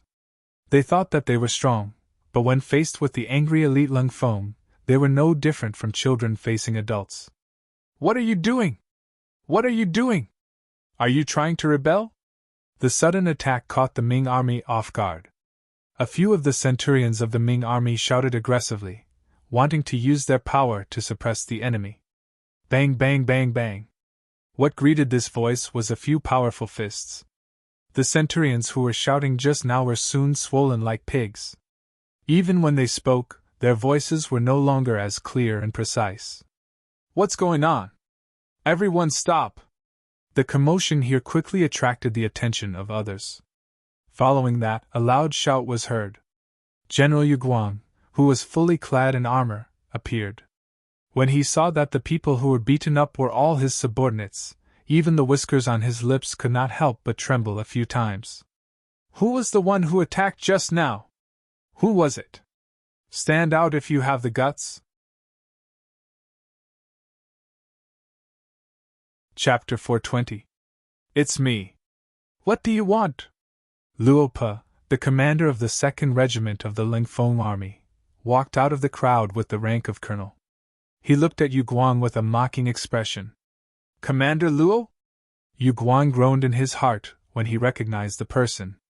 From what he knew, this person was the leader of the mercenary army.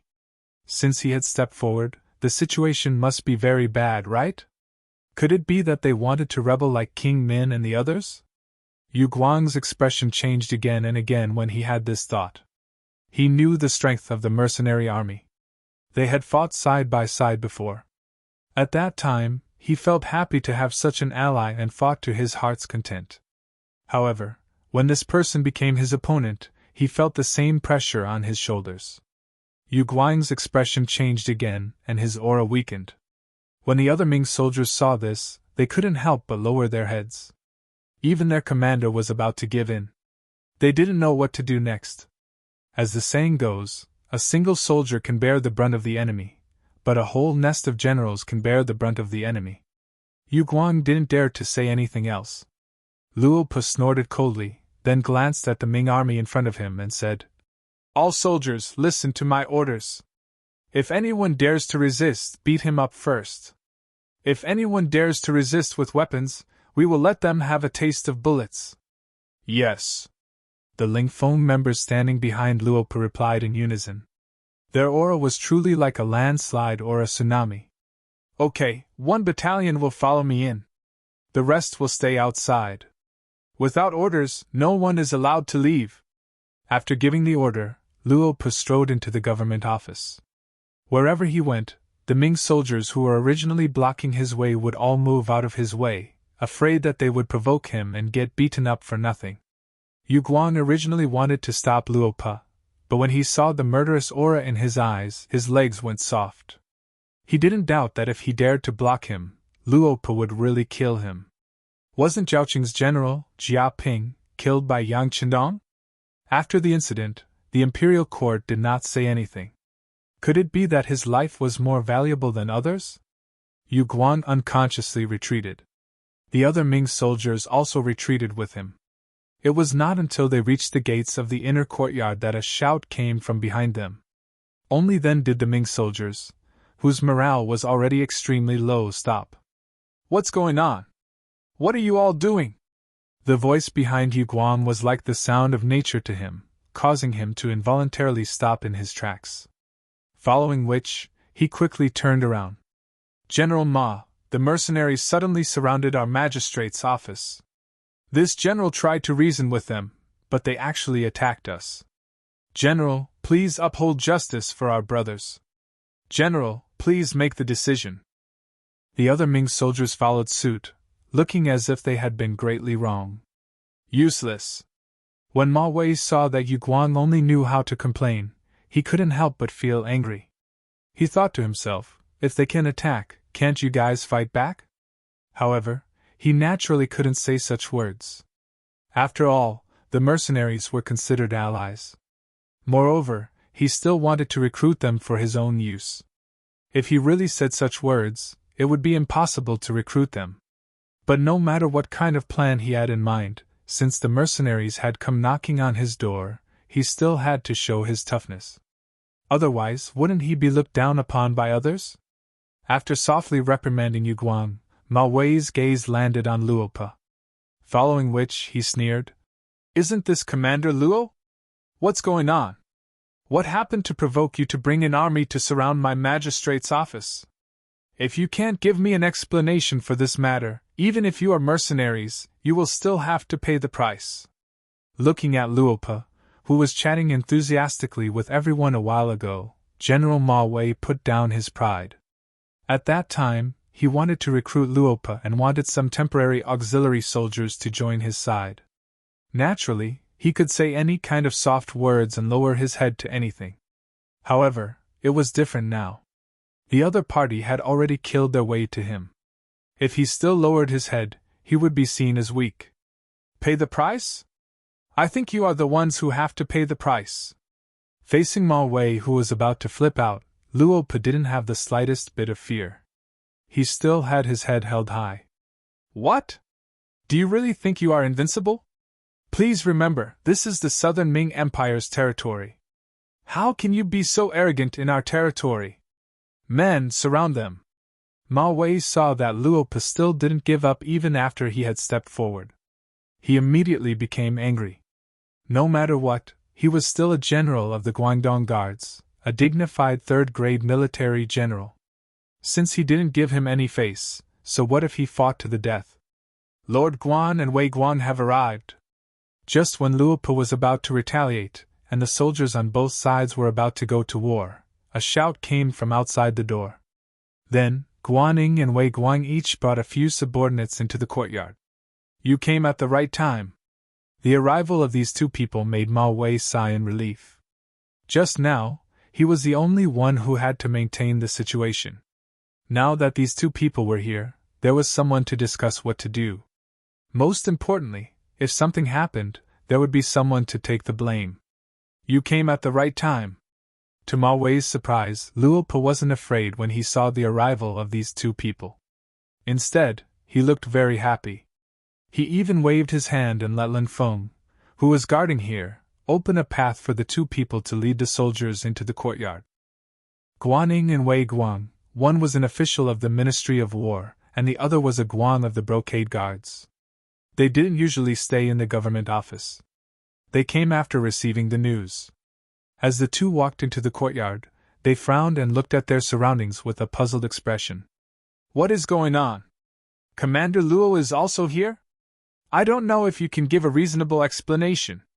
Even if we treat the mercenaries as friends and allies, you can't do things that hurt each other's feelings for no reason." Guan was still calm and wasn't very angry. Instead, he narrowed his eyes and asked. No one knew what he was thinking. Guan was very clear about the combat strength of the mercenaries. There were only 1,000 Ming soldiers in Gaozhou. If they really fought, they wouldn't even be enough to fill the gaps between the enemy's teeth. But even so, even if he lost, he didn't lose. Even if he died, he would be a ghost who understood the situation. Just as Guan finished speaking calmly, Wei Guang opened his mouth and said, What is going on? Can't you see? Moving soldiers into the city without orders is already a violation of the laws of the Ming dynasty. No matter what the reason is, we can't let it go. This was a preemptive strike. Wei Guang, who knew what he had done, spoke in an interrogative tone. He wanted to muddy the waters and put the blame on the other party first. In this way, he would have the initiative in his hands. When Guan heard Wei Guang's words, he frowned. This was clearly putting the blame on them. Wouldn't this be forcing the mercenaries to do something extreme? If this was the case, no one present would be in a good mood. Especially since the Min King's faction was very powerful. Even Guangdong was divided into two. If they were to create such a powerful enemy like the mercenaries, the southern Ming dynasty would really be finished. This was no longer a matter of face. It was a matter of whether the southern Ming dynasty could survive or not. Guan was naturally careful. He glared at Wei Guang, warning him not to speak carelessly. Then, he looked towards Luo Pa and said, Commander Luo, this official believes that there must be a reason for you to come here and mobilize so many people. However, may I know what it is for? Seeing that Guan Ying's words were still considered polite, Luo Pa nodded. All right, since Lord Guan wants to get to the bottom of this, then this commander will tell you. Just over 2 hours ago, one of our mercenary soldiers went missing in the city. This is a provocation to our mercenary army. You must give us an explanation for this matter, otherwise we can only investigate it ourselves. Even if we have to turn the entire city upside down, we must have a conclusion to this matter. A soldier of the mercenaries went missing? Hearing this result, Guan Ying's face was filled with shock. Not only him, even General Ma Wei, who was confused just now, had his mouth wide open. He stood there with an incredulous expression. Wei Guang's heart skipped a beat. His guess was right. These people came for Lu Jian. However, he didn't expect that they would mobilize so many people just because one person went missing. Presumably, that person must know a lot of secrets. As long as he could get through this hurdle, he would be able to obtain first-hand information about the mercenaries. Looking at it this way, all the risks were worth it. Of course, whether the matter would have the result he wanted, it would depend on whether he could get through this hurdle or not. If he could get through it safely, then everything would be easy to discuss. Thinking of this, Wei Guang took half a step forward. He pointed at Luo Pa and said, What?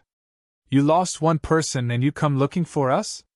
What kind of logic is this? Who knows if your soldiers are deserters because they're afraid of war? We won't take the blame for this. Seeing Wei Guang jump out first, Luo Pa's expression didn't change. He only said sternly, Wei Guang, please be careful with your words. Our mercenaries will not have any deserters. Don't use your subordinates' methods on us, brothers. You can't bear the consequences. Being threatened again, Wei Guang's expression was naturally very ugly. Luo Pa, you should also watch your words. I am a member of the embroidered uniform guard. Outsiders have no right to order me around. Chapter 421. Everyone, please don't get angry. Guan Yin saw that Wei Guang's tone was not friendly. He was afraid that if this continued, the two sides would fight before the matter was cleared up. If that happened, the truth would never be revealed. Therefore, he stood up and wanted to be a peacemaker. Commander Luo, Wei Guang's attitude may not be very good, but what he said is the truth. You want to search the entire city for one missing person. Isn't this too much? If the final result is that you still can't find the person you're looking for after turning the city upside down, how will you explain it then? Facing Guan Yin's question, Luo Pa still shook his head expressionlessly. I can't guarantee whether I can find him or not, but I'm also acting on orders. If anyone dares to stop me, then they are my enemy. It's that simple, so I hope you can make it easy. Acting on orders. The moment these 4 words were said, Guanyin, Ma Wei, and Wei Guang's expressions all changed dramatically. Who was Luo Pa? He was the commander of the mercenary army, the most elite commander of the Cold Front. It could be said that he was the highest officer of this mercenary army. If even he had to say that he was acting on orders, then the answer to whose orders he was acting on seemed to be right in front of them. Zhong Dang Duke is here? Guanyin asked as he took a deep breath in his heart. Yes, he's here. Zhong Dang Duke, please. Luo Pa nodded. His task was originally to surround the 3 lords and the many Ming soldiers here.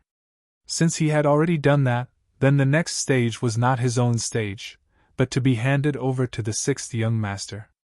Following Luo Pa's loud shout, a carriage, under the protection of many able-bodied men, slowly drove into the inner courtyard from the outside. Before this, all the obstacles that prevented the carriage from moving had been cleaned up. In the cellar of the small courtyard, Lu Si, dressed in the uniform of the brocade guard, was still interrogating Lu Jian, who was beaten black and blue and covered in blood. Brother, we were still a family 500 years ago. Just say what you want to say. Why do you have to suffer like this? It really makes my heart ache. Lu Si's voice echoed in Lu Jian's ears. Lu Jian, who was tied up, opened his eyes with great difficulty. His eyelashes fluttered and he seemed to be mumbling something. Seeing that Lu Jian was about to speak, Lu Si hurriedly moved his face closer, wanting to hear what was being said. Suddenly, a mouthful of saliva flew towards his face. Completely caught off guard, Lu Si was spat all over his face. When he sensed that there was blood in the saliva, he wiped it away forcefully before glaring angrily. Brat, you're refusing a toast only to be forced to drink a forfeit. Since that's the case, don't blame me for being impolite. Next I'll make you beg for death. Men, continue the torture. Lu Si was so enraged that he ignored Lu Jian's injuries and wanted to torture him. He wanted to see if this person was made of iron. Did he really not know what pain was? Boom! Just as he finished speaking, an embroidered uniform guard approached step by step with a thin whip that was dipped in salt water. Suddenly, the cellar door was broken from the outside. Following that, a powerful man appeared in their line of sight. The man was tall and muscular, and his muscular body gave people a feeling of explosive power. As soon as he appeared, he charged forward like a mad bull. First, the embroidered uniform guard with the whip only saw a black shadow getting bigger and bigger in his eyes. Then, before he could do anything to dodge, he felt a sharp pain all over his body. It was as if all his ribs were broken at this moment. His whole body flew backwards because of this. With just one collision, he heavily injured an embroidered uniform guard. Following that, the black shadow rushed towards Lu Si. The sudden change was too fast.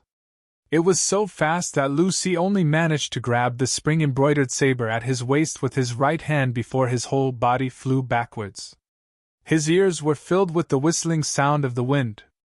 Only when he hit the wall behind him did he stop. He felt as if all the bones in his body had fallen apart. With a plop, he fell to the ground. In just 2 rounds, the intruder had completely controlled the situation in the cellar. This result made everyone clap their hands in satisfaction. Then, they lightly spat out 4 words, unable to withstand a single blow. The cellar door was once again opened from the outside. Wolf found Captain Tai, who brought Skinny Monkey and the others out. When he saw the situation in front of him, Skinny Monkey chuckled. Not bad. Violent Ape is indeed violent. You finished the battle so quickly. Humph. It's just that these people are too incompetent. Violent Ape said unconcernedly. He looked as if he hadn't had enough fun yet. All right, let's save them first. Then, we'll capture these 2 people and bring them to the young master. Tai Hu saw that the situation had been settled. The problem in the cellar had been solved. The Ghost Shadow sniper team had taken action outside and killed all the other embroidered uniform guards. The danger no longer existed. He also let out a sigh of relief.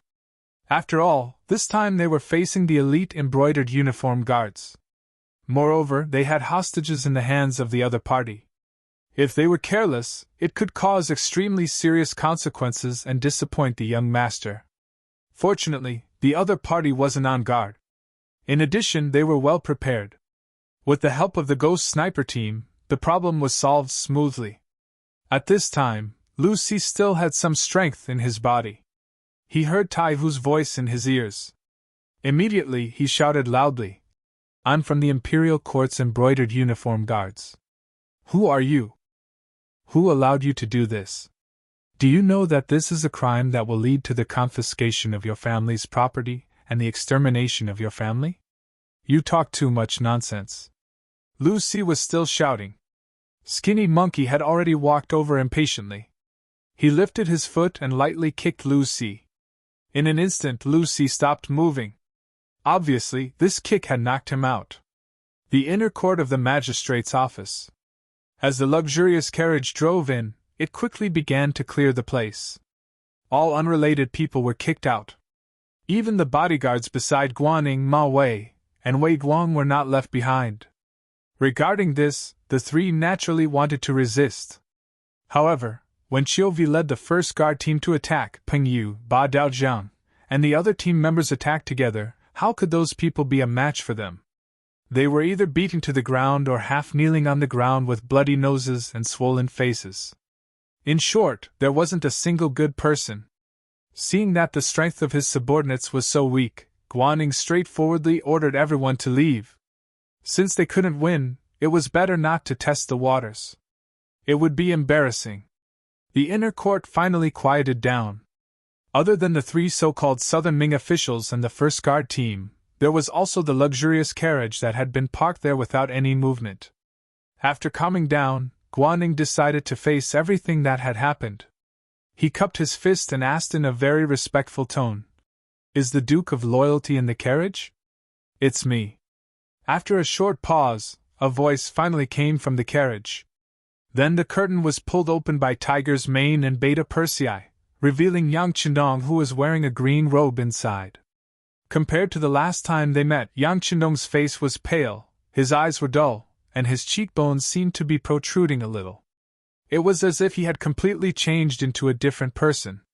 He was much older. "Duke of Loyalty? What's going on? Why are you so sick?" Seeing Yang Qindong's appearance, Guaning was really shocked. He asked in disbelief. I was careless. I was poisoned a while ago. Fortunately, God blessed me. The mercenaries sent me a divine pill to detoxify the poison. That was how I managed to save my life." Yang Qindong's face was pale as he forced a smile. But what followed was a series of rapid coughs. It gave people the feeling that he had tuberculosis and would die from coughing at any time. Yang Qindong's appearance naturally shocked Guaning and Ma Wei. At first, they thought that he was looking for an excuse to not meet them because he was sick. But after a long time, they couldn't help but have all kinds of guesses. But in the end, they didn't expect his condition to be so serious. It looked as if he would die at any time. On the other hand, Wei Guang's expression didn't change. On the contrary, he was secretly delighted. What was going on? He probably had the clearest judgment in his heart. This time, he came to Gao Prefecture to see how Yang Qindong's condition was. He didn't expect that after not getting an answer for a long time, he would see hope when he thought there was no hope. Just by looking at it, the Duke of Loyalty was indeed seriously injured. It was the result of Su Moner's attack. But what Wei Guang didn't expect was that if she attacked, he should be dead. How could he still be alive? Could it be that it was like what was said just now, that it was a divine antidote sent by the mercenaries? If that was the case, how many good things did the mercenaries have that they didn't take out? While Wei Guang was still pondering over the crux of the matter, Yang Qindong had already opened his mouth once again. "Sirs, this time the mercenaries had no choice but to act. As you all know, the mercenaries are very protective of their people. Anyone who dares to provoke them will not have a good ending. Now that a person has gone missing, and I heard that it's an officer, it's reasonable that they would be angry. How about this? I will be the middleman and give everyone a chance. If anyone is the one who captured him, stand up and ask for forgiveness now. I can even consider interceding for him. Maybe he can still live. This way, everyone won't be affected. How about it? As if he forced himself to say these words, Yang Chidong sat in the carriage and panted heavily. Tiger's mane, who was waiting on him at the side, was anxious. Just a moment ago, the young master was still talking and laughing with them. How long had it been? How could his illness be so serious? This didn't seem like an act. How could an act be so realistic? Chapter 422. In his anxiety, Tiger's mane continued to say, Young master, your health is more important. You should speak less. Cough, young master, I don't want to come out sick, but the bigger picture is more important. I really don't want to see any conflict between the mercenary army and the great Ming dynasty. Yang Chenong struggled to say these words, and then he coughed heavily. Okay, young master, we understand. We understand. They also heard it. Tiger's mane nodded repeatedly, then suddenly turned around and looked at Guaning, Ma Wei, and Wei Guang. He said, You all heard it clearly. The Duke said that whoever did it should stand up. Don't implicate others, and don't hurt the relationship between the mercenary army and the great Ming dynasty. Tiger's mane's words made Guaning and the other two look at each other. At least Guaning and Ma Wei didn't want to have any conflicts with the mercenary army, especially when the King of Min's faction was so rampant and crazily expanding. This elite army might be of great use. However, they really didn't know where the missing mercenary soldiers went. Duke of Loyalty and Courage, forgive me for speaking bluntly, but we really don't know where the mercenary soldiers went. How do you want us to hand them over? Is there a misunderstanding? Guaning said in a weak tone. That's right. Is there some misunderstanding? Ma Wei chimed in with an innocent look. I think this must be a misunderstanding. You guys are just trying to frame someone. Duke of Loyalty and Courage, we respect your contributions to the Southern Ming dynasty, but you can't ignore us because of this. Let me tell you, this is disrespectful to the Southern Ming dynasty. Wei Guang opened his mouth, and his tone was interrogative. His overbearing attitude was full of arrogance. Bang! Wei Guang, who was speaking, suddenly tilted his body, and then he half knelt on the ground. Then he clenched his teeth in pain, and cold sweat poured down. A gunshot was fired. The one who fired the shot was naturally Yang Qingdong. He didn't seem to like the noise, or maybe he was angry that the other party called him Duke of Loyalty and Courage instead of Duke of Loyalty and Courage. In short, he had fired the gun. When the gunshot rang out, Guaning and Ma Wei were shocked. Then they saw that the one who was shot was Wei Guang, and a stream of dark red blood was flowing out from his trousers. Their faces immediately changed. Loyal Duke? What are you doing? Dare I ask, what did Wei Chan do to make you want to kill him? It was Ma Wei who asked. Then, Guaning also expressed his stance. Duke Shongdan, no matter what it is, we can sit down and have a good talk. If you do this, I really can't explain it to the higher-ups. You've caused trouble. Guaning and Ma Wei had such an attitude because of Wei Guang's noble status. They were members of the embroidered uniform guards, and even they had to be courteous to them. Secondly, he was also considered an official of the imperial court. If he attacked an official for no reason, and did it in public, he would definitely be held accountable. Yang Qingdong was no longer an imperial envoy. He no longer had the power to control the Southern Ming officials at any time. Got into trouble?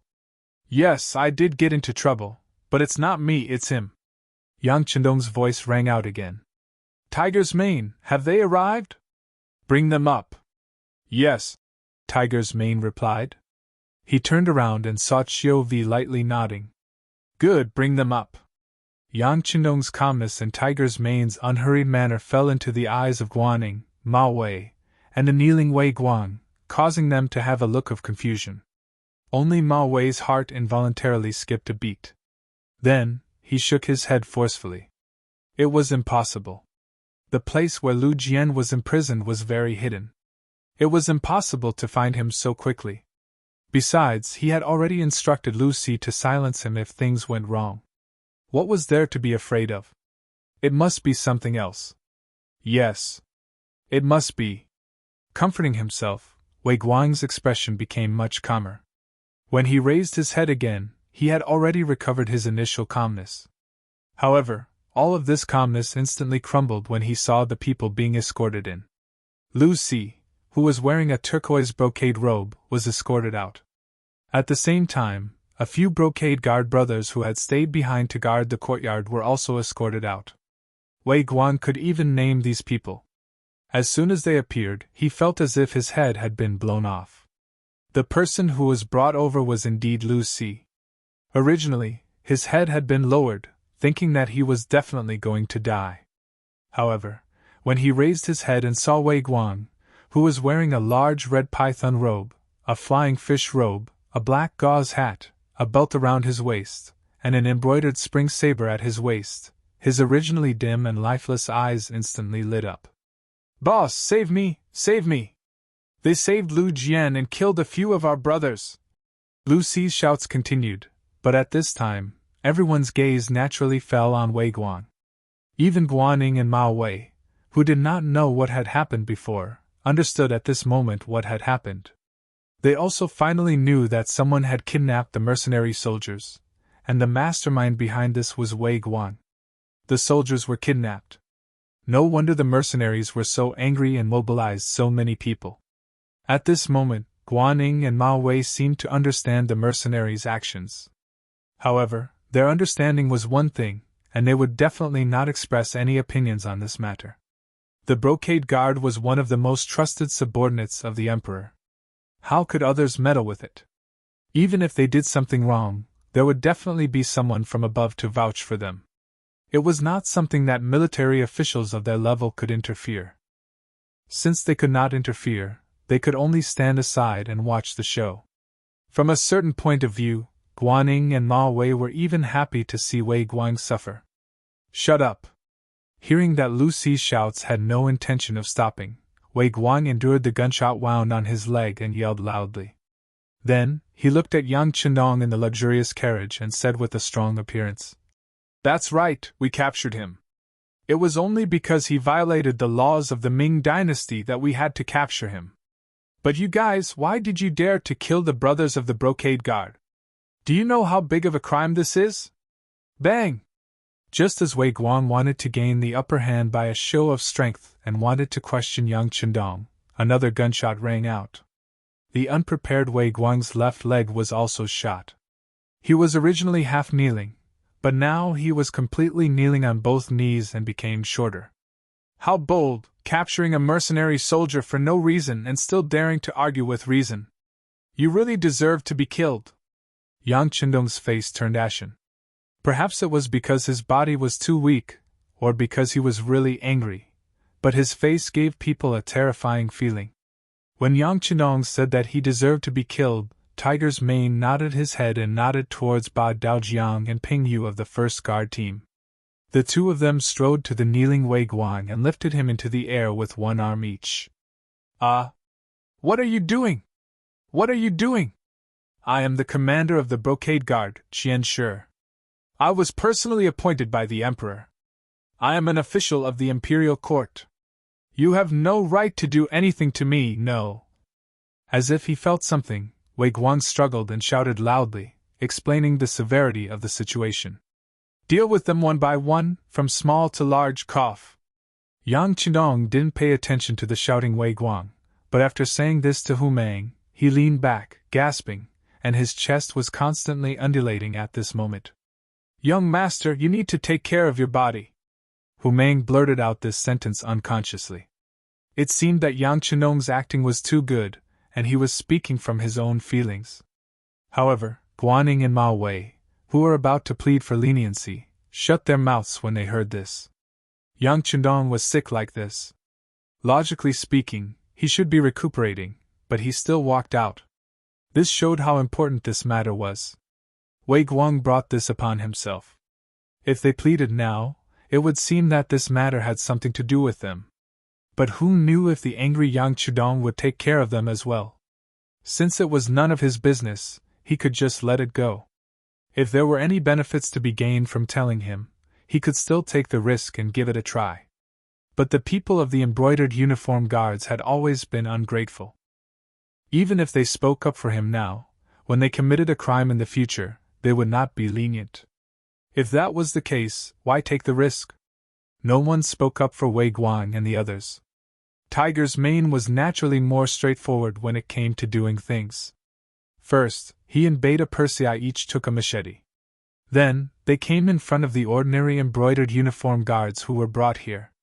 With a raise of their right arm, their heads were separated from their bodies. Tiger's mane and Beta Persei took turns to kill the other embroidered uniform guards. When it was Beta Persei's turn to raise his machete to kill Lucy, he actually wet his pants. Then, he shouted loudly, "Don't kill me!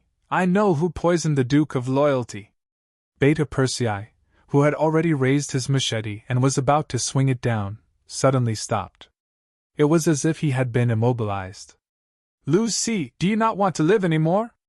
Aren't you afraid that all 9 generations of your family will be executed?" Wei Guang, who was still emphasizing his identity to intimidate others not to touch him, suddenly heard Lucy's words. His expression changed drastically, and cold sweat flowed down his face. As a trusted aide, Lucy had heard Wei Guang mention when he was drunk about the plan of the commander sending Su Munaer to kill Yang Chudong. After he sobered up, Wei Guang even thought of silencing him. But at that time, Lucy knelt on the ground and swore that he would never speak of this matter. Otherwise, he would die a horrible death. In the end, Wei Guang spared his subordinate's life. Perhaps he also thought that Lucy would not dare to speak of such an important matter because once it was spread, he would definitely die.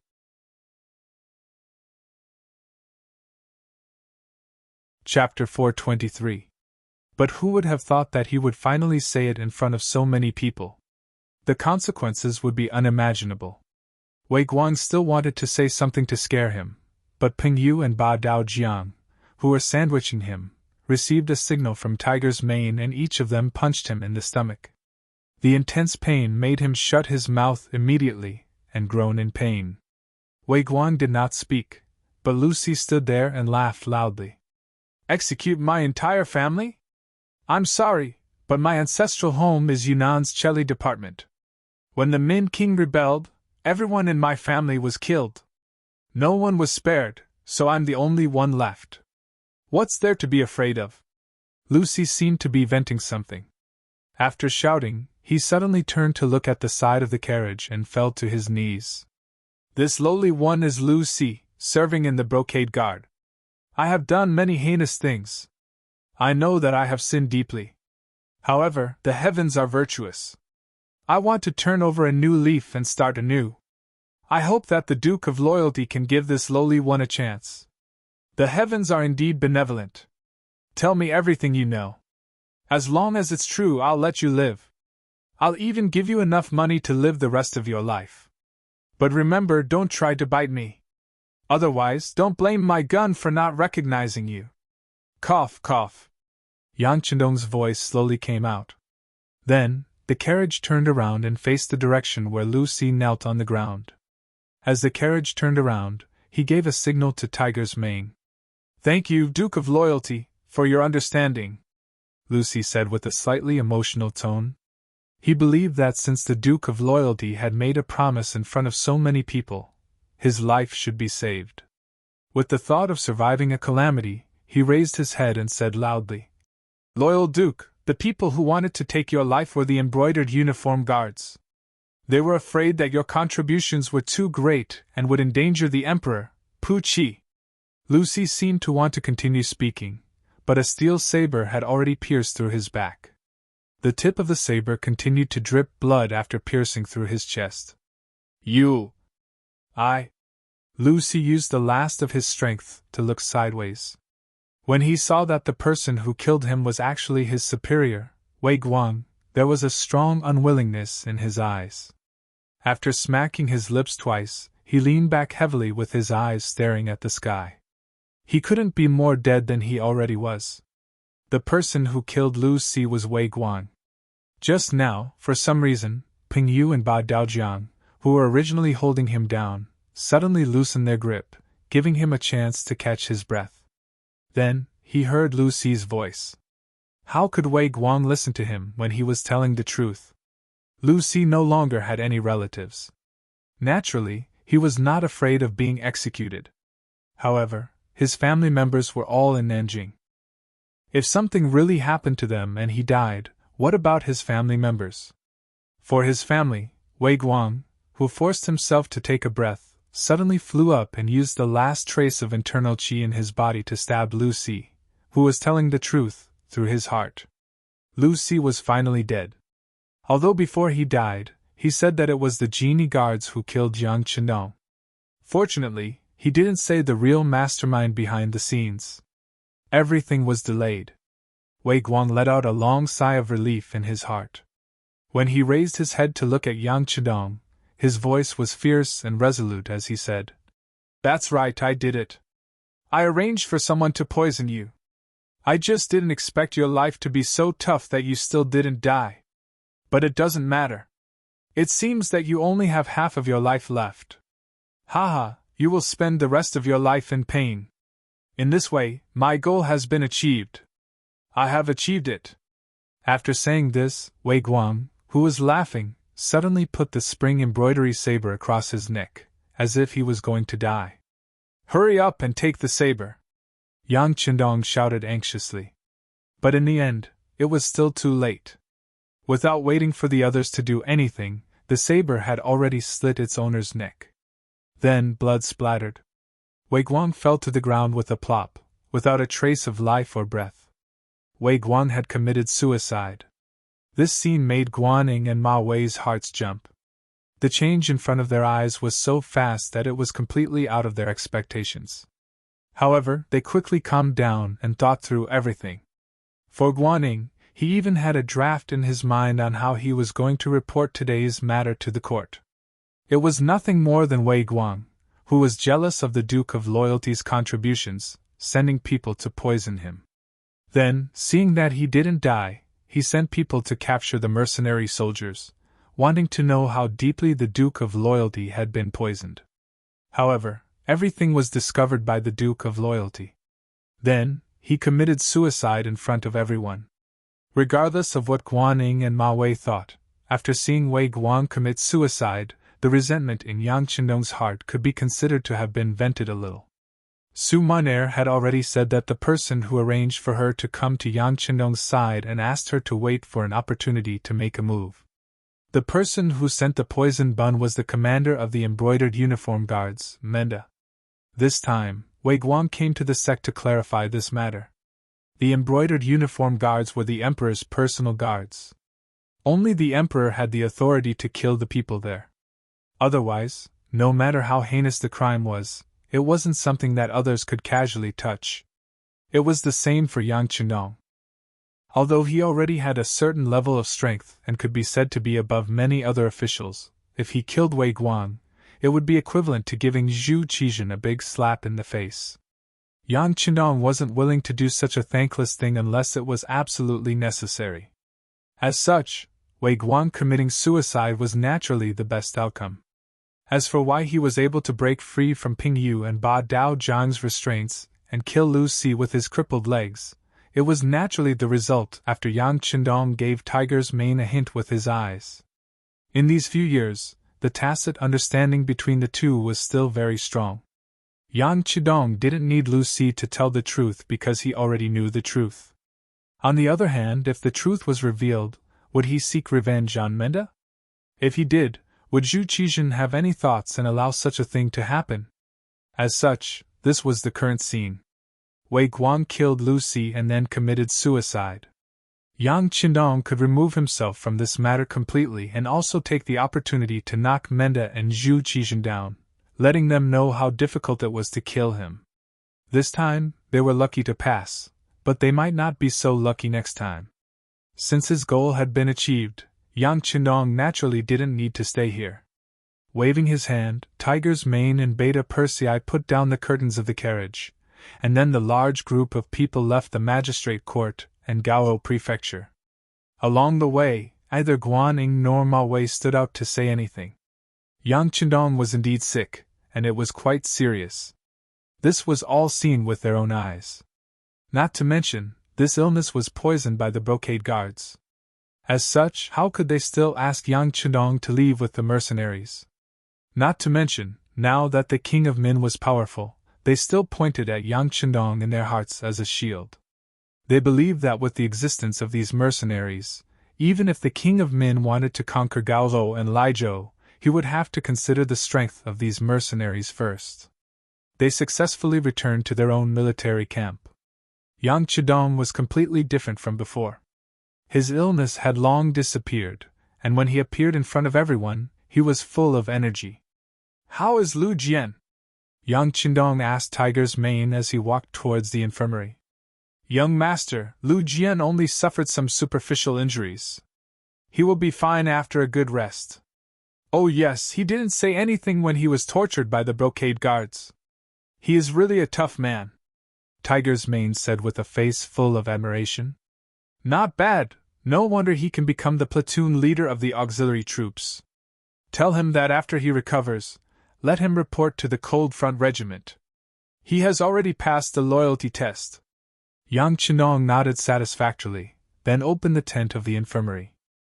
He saw Lu Jian, who had already fainted, but his facial features still gave off a sense of determination. Looking at Lu Jian, who was almost covered in wounds, Yang Qindong sighed and said, "Look, this is our warrior. How brave and tenacious. This is a true man. Tell all the Cold Front Regiment and auxiliary troops to learn from Lu Jian. Also, give Lu Jian a silver medal. This is the reward he deserves." Hearing about the silver medal, Tiger's Mane nodded heavily. "That is indeed the case. I will pass down the young master's order immediately."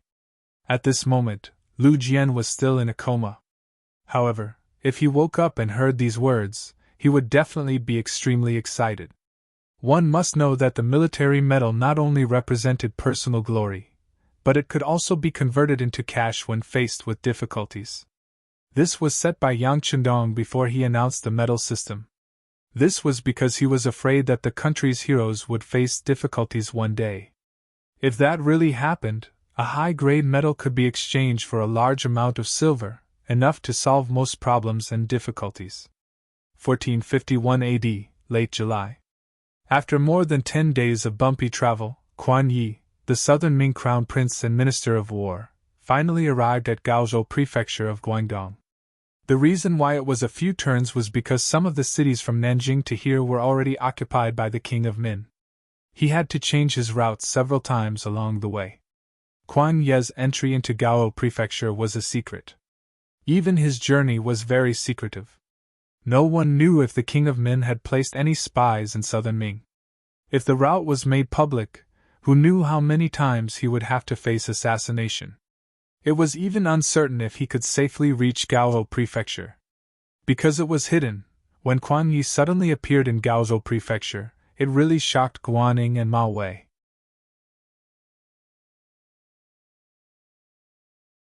Chapter 424. The journey was too long, and the journey was not peaceful. The news that Quan Yi had regained his power and was promoted half a rank hadn't reached here yet. So when he saw Quan Yi appear, Guan Ying's face was full of shock. His first feeling was that his teacher had been kicked out of the capital by Ying Zong. "Greetings, Lord Quang."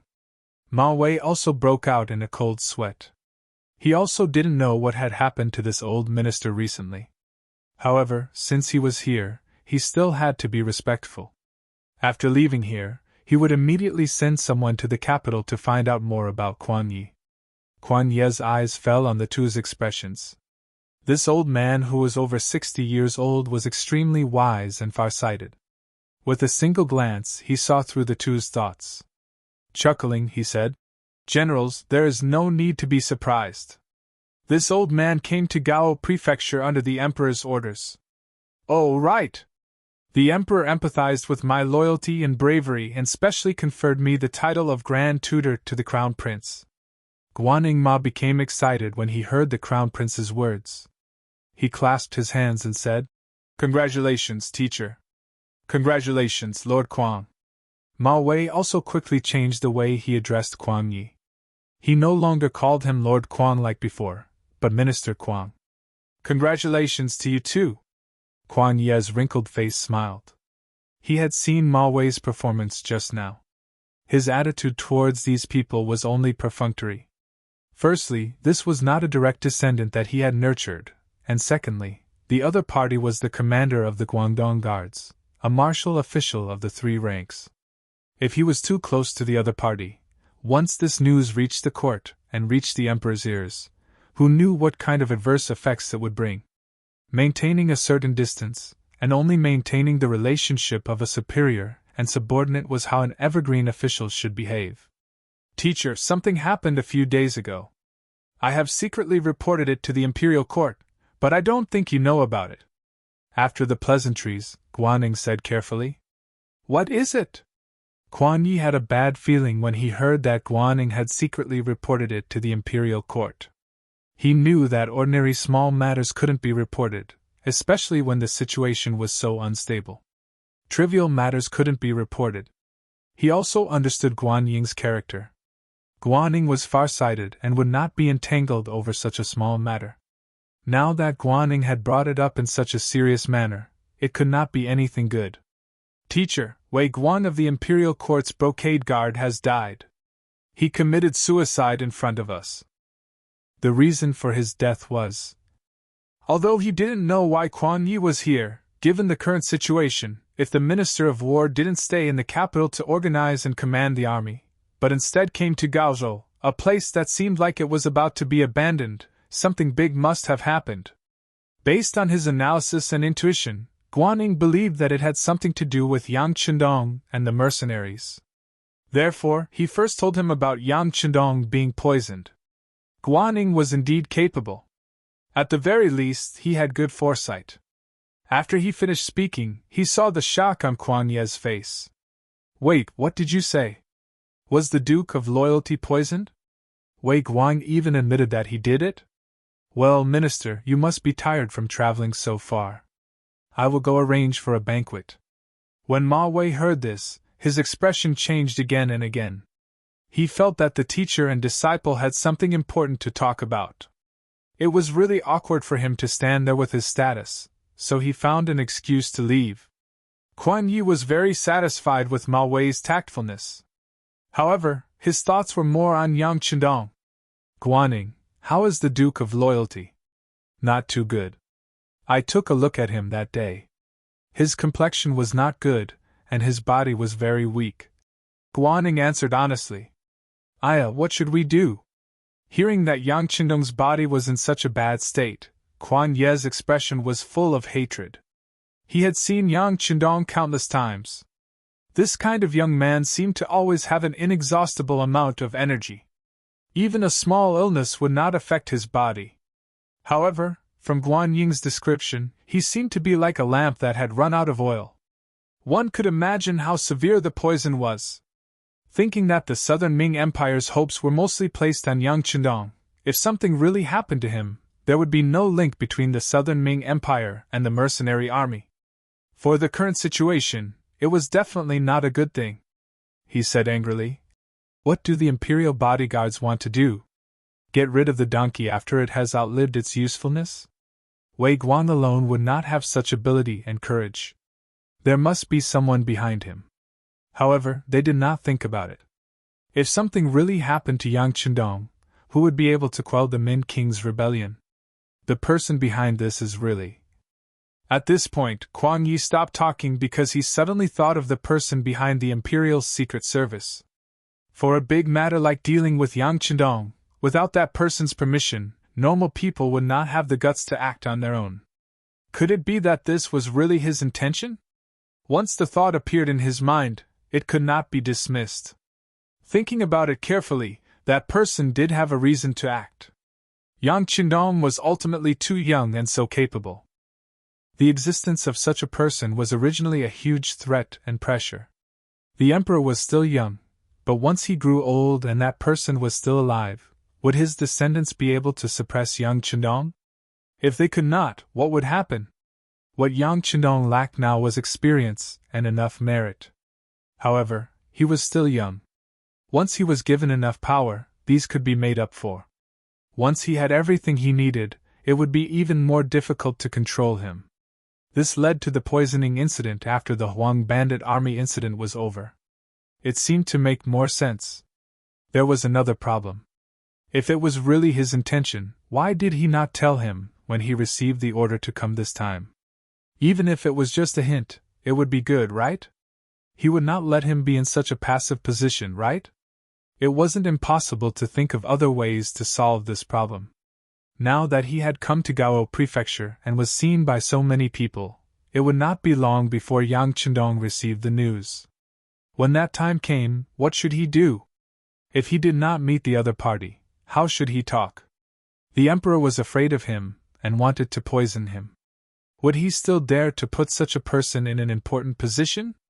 For a moment, countless questions rose in Kuan Ye's mind, causing him to feel a headache. He originally thought that after coming to Gao Prefecture and seeing Yang Chendong and promising him many benefits, he would have a chance to persuade this person to help him. But now, it seemed that everything was going to be overturned. He also felt helpless.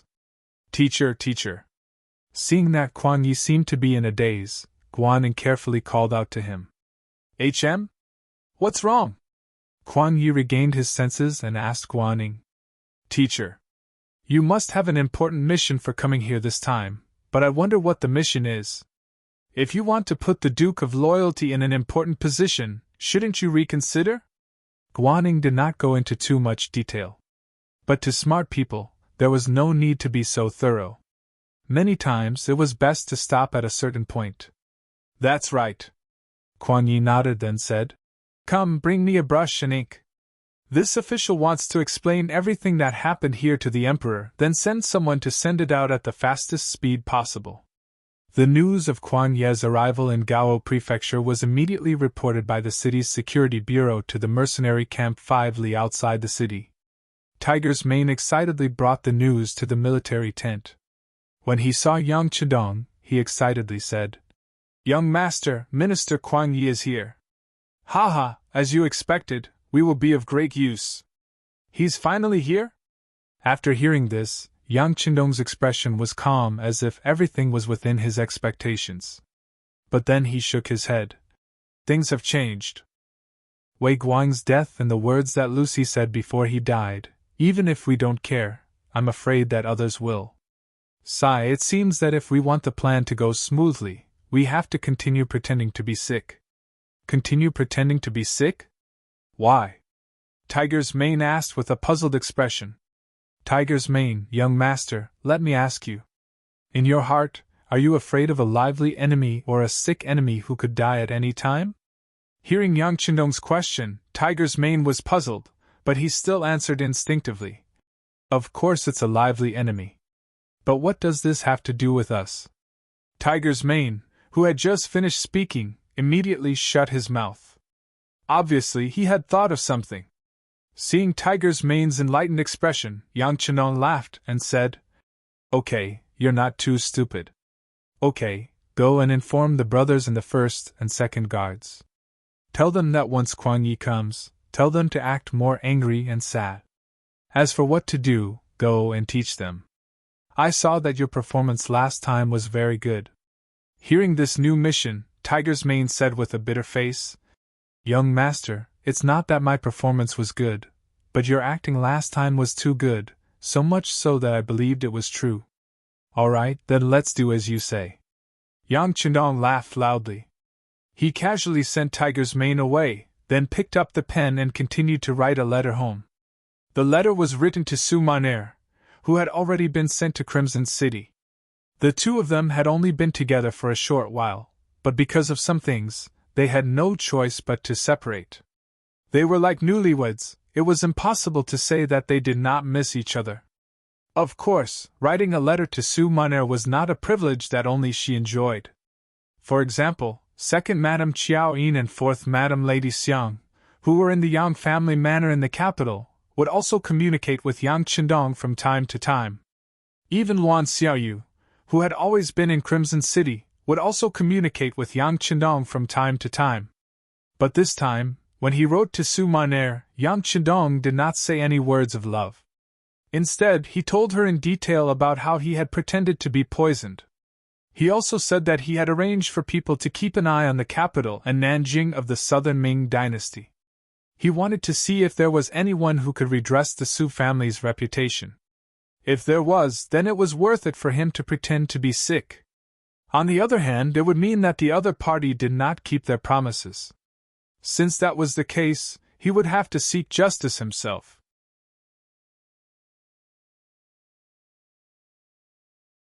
Chapter 425. Early the next morning, an unexpected guest arrived at the mercenaries' camp.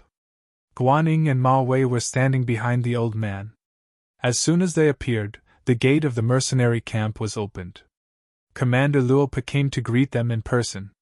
"Greetings, Minister Kuang." Tiger's Mane stepped forward and saluted. "My young master knew that you would come, so he asked me to wait here to greet you. Please come with me." "Okay." Quan Yi nodded and then said to Guaning and Ma Wei behind him, "You two stay here. When you have time, you can learn how to lead troops from Commander Luo. I'm going to visit Duke Shongdan. Teach her this." Guaning seemed to be worried and wanted to say something, but Quan Yi waved his hand and then followed Tiger's Mane to the depths of the camp. In the largest tent, Yang Qindong had finished his makeup, which made Hu Yan and Madame Shui exclaim in surprise. "Lu Lang, your skill is so powerful. It really looks like you have suffered a serious internal injury." Hu Yan looked amazed, and her hand couldn't help but touch Yang Qindong's face. Yang Qindong quickly dodged to the left and right to avoid her touch. Yang Qindong had practiced the art of makeup a lot in his previous life. Sometimes, in order to complete a task, he had to disguise himself as various people. Not only did he have to look good, but he also had to learn how to disguise himself. Otherwise, how could he fool others? "Yes, my husband looks so haggard now. If I didn't know the truth, I would believe it." Madame Shui also stared at Yang Qindong's face, trying to find a flaw. However, no matter how hard she looked, she couldn't find the problem. It seemed that Yang Qindong was really sick. No matter how thick-skinned he was, Yang Qindong felt a little embarrassed when the two women stared at him like this. He changed the topic and said, "Your husband is well prepared. It will depend on your performance later. You always talk about how good you are at acting. This time, it's time to test you. Don't screw up." "What do you mean by screw up?" Hu Yan asked with interest. It means don't screw up," Yang Qindong explained awkwardly. "Oh, then we won't let you down," Hu Yan and Madame Shui said in unison. They understood what Madame Shui said. At this moment, Beta Persei rushed in. "Young master, Tiger's Head and Minister Qi are here." "Oh." As soon as he said this, there was a sad cry. Who else could it be but Hu Yan and Madame Shui? The show began. After a smile appeared on Yang Qindong's mouth, his body also lay down on the bed. It seemed that even breathing was very laborious. Yang Er stared at the scene in front of him with his mouth agape. He thought to himself, as expected, birds of a feather flock together. Look, this family is full of acting experts. I still have to learn from them. But I don't know if I can learn a thing or two from them in this life. Outside the tent, Hu Mang finally led Quan Yi into the tent, and what he saw was this very sad scene. There were cries and sighs, and there was even blood in the spittoon beside the bed. It seemed that Yang Qindong had just vomited blood not long ago. "Aya, loyal and courageous Duke, how did you become like this?" Even though he was mentally prepared, he had heard Guaning explain Yang Qindong's condition in detail yesterday. But this morning, he still came to take a look because he was worried. Originally, he came with doubts, but the moment he entered the tent, the situation changed completely. He even felt sad for some reason. He could not help but think that some people were too much. This was a hero of the southern Ming Empire. How could they treat him like this? Beta Persei lowered his head and said nothing.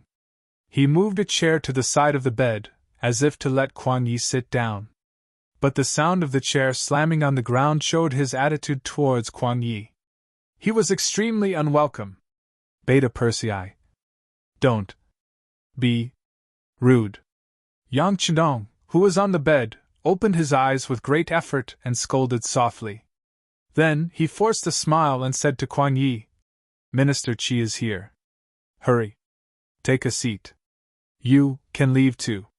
Cough, cough, cough.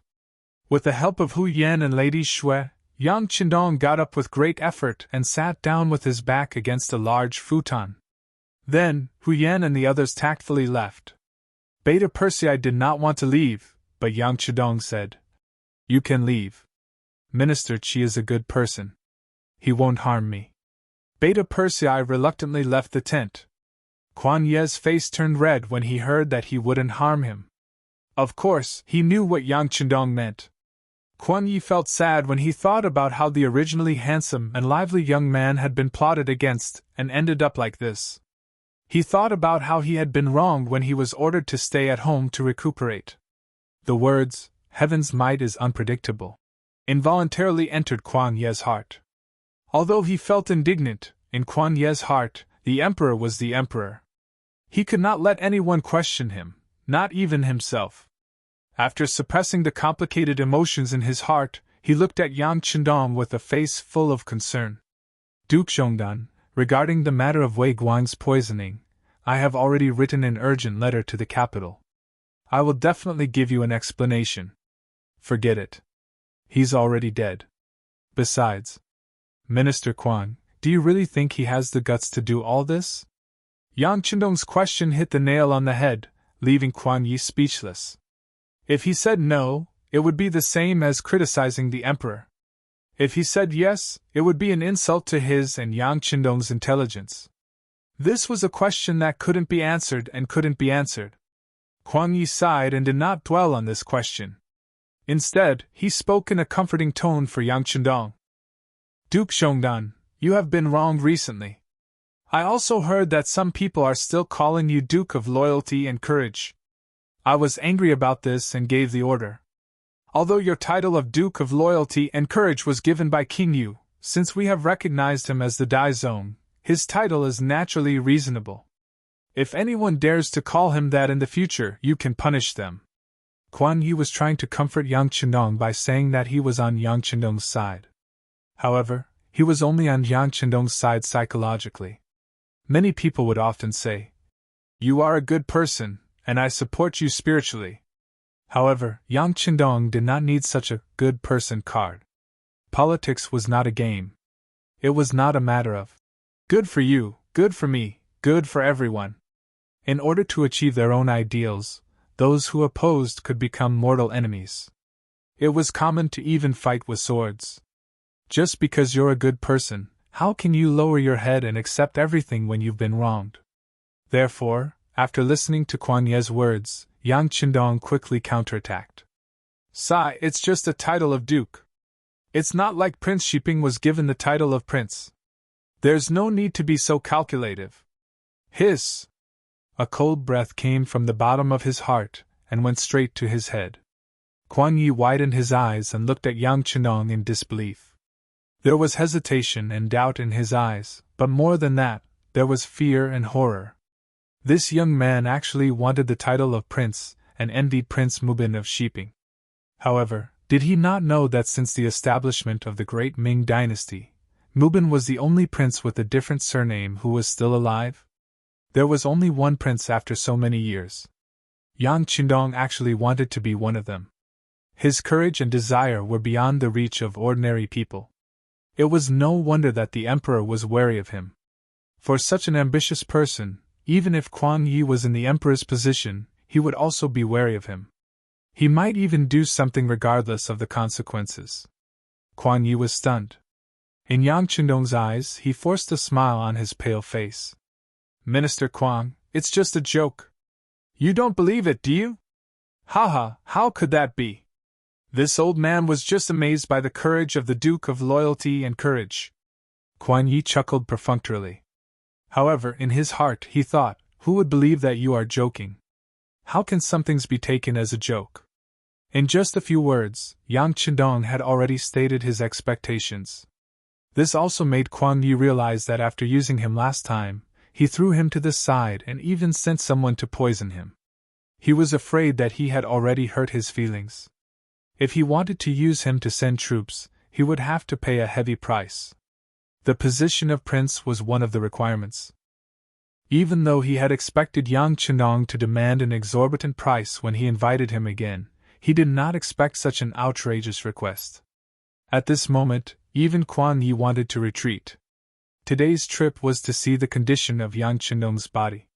If possible, he wanted to test whether he could continue to lead the mercenaries to work for the great Ming dynasty. He originally thought that it would be difficult to achieve the second requirement. After all, it was a bit comical to talk about sending troops in front of a sick person. However, Yang Qindong's initiative allowed these two requirements to be met. It was just that the results were not very satisfactory. As if he knew that Kuan Ye's probing had achieved its goal, or perhaps Yang Qindong's body was really not good, and he had reached his body's limit for receiving guests for so long. At this moment, he began to cough again and could not stop. This caused Hu Yan and the others, who were waiting outside the tent, to quickly rush in.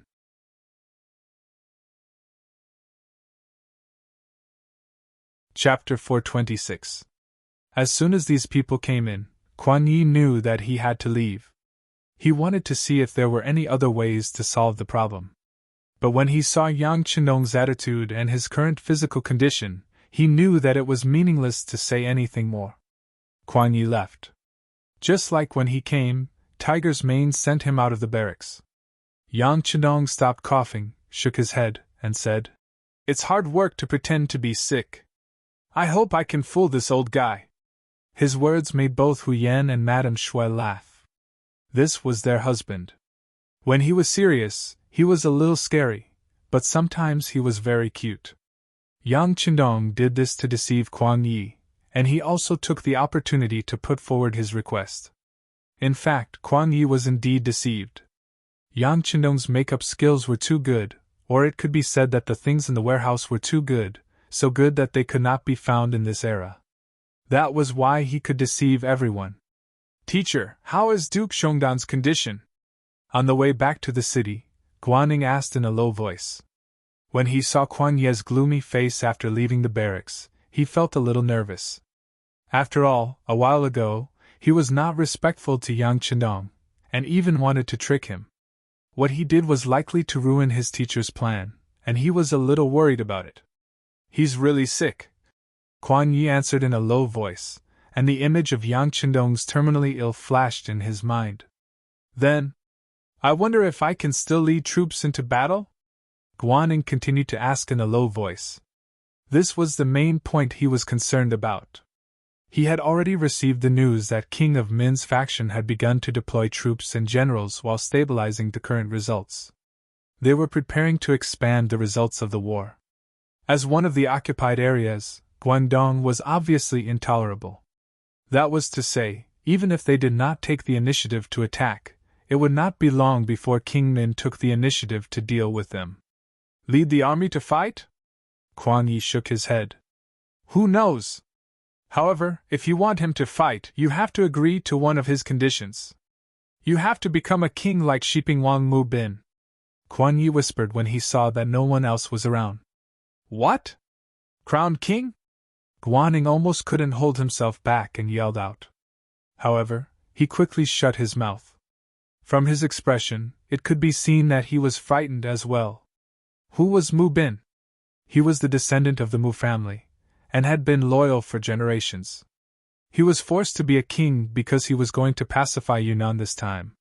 However, from the looks of it now, it did not seem to be of much use. This was because the commander-in-chief knew that the failure of Dong Xing, this stupid teammate, had prevented him from unleashing his full strength.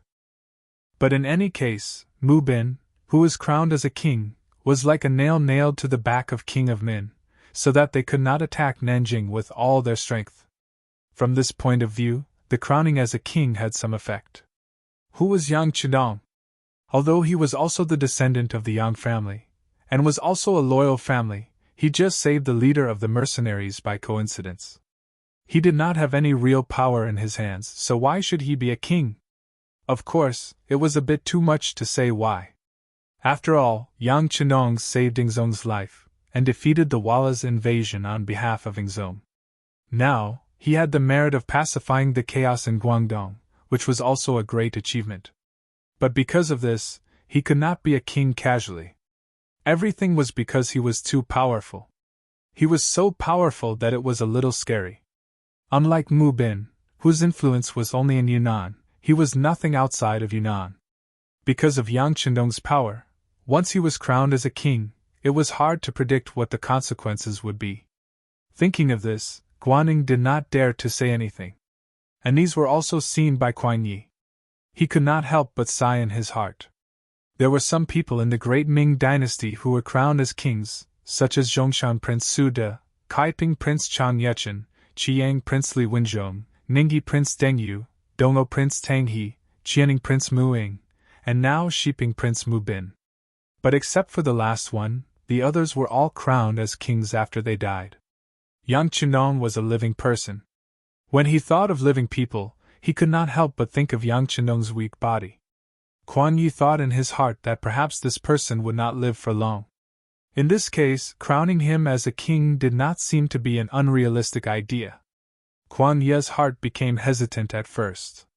When he was sure that Yang Chenong was seriously ill, the idea of crowning him as a king was born. Of course, he also knew that such a big matter could not be decided by himself.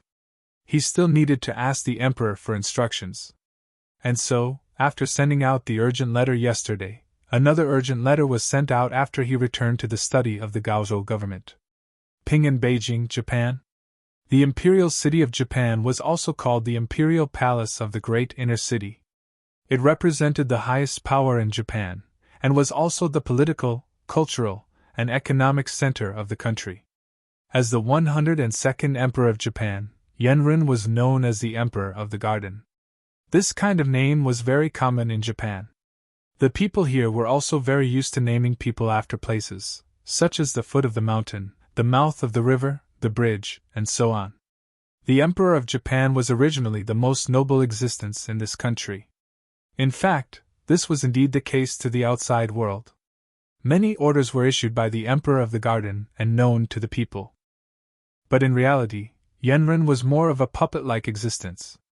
At least in some matters, he had to look at other people's faces and listen to other people's opinions before he could make the final decision. As a descendant of the royal family, Yenren naturally did not want to disgrace the name of the emperor. In private, he had been working hard to change this situation. This was why he sent his favorite daughter, Princess Junko, to the great Ming dynasty. At that time, the great Ming dynasty was very powerful to the outside world. At least, it was far from what Japan could compare to. They still had to look up to this big country in the east. After Princess Junko was sent out, some information came back through various channels. But most of it was about the princess's experience in the northern capital of the great Ming dynasty. The most mentioned person was a young man called Yang Chendong. The letter said that Yang Chendong was only in his early 20s, but he had already been conferred the title of duke and had a lot of influence in the great Ming dynasty. Regarding the records in this letter, Yenren naturally had a feeling of dislike towards Yang Chendong. It was not because of anything else. In his eyes, if such a person continued to develop, he would often become a powerful minister, just like General Ashikaga Yoshimasa.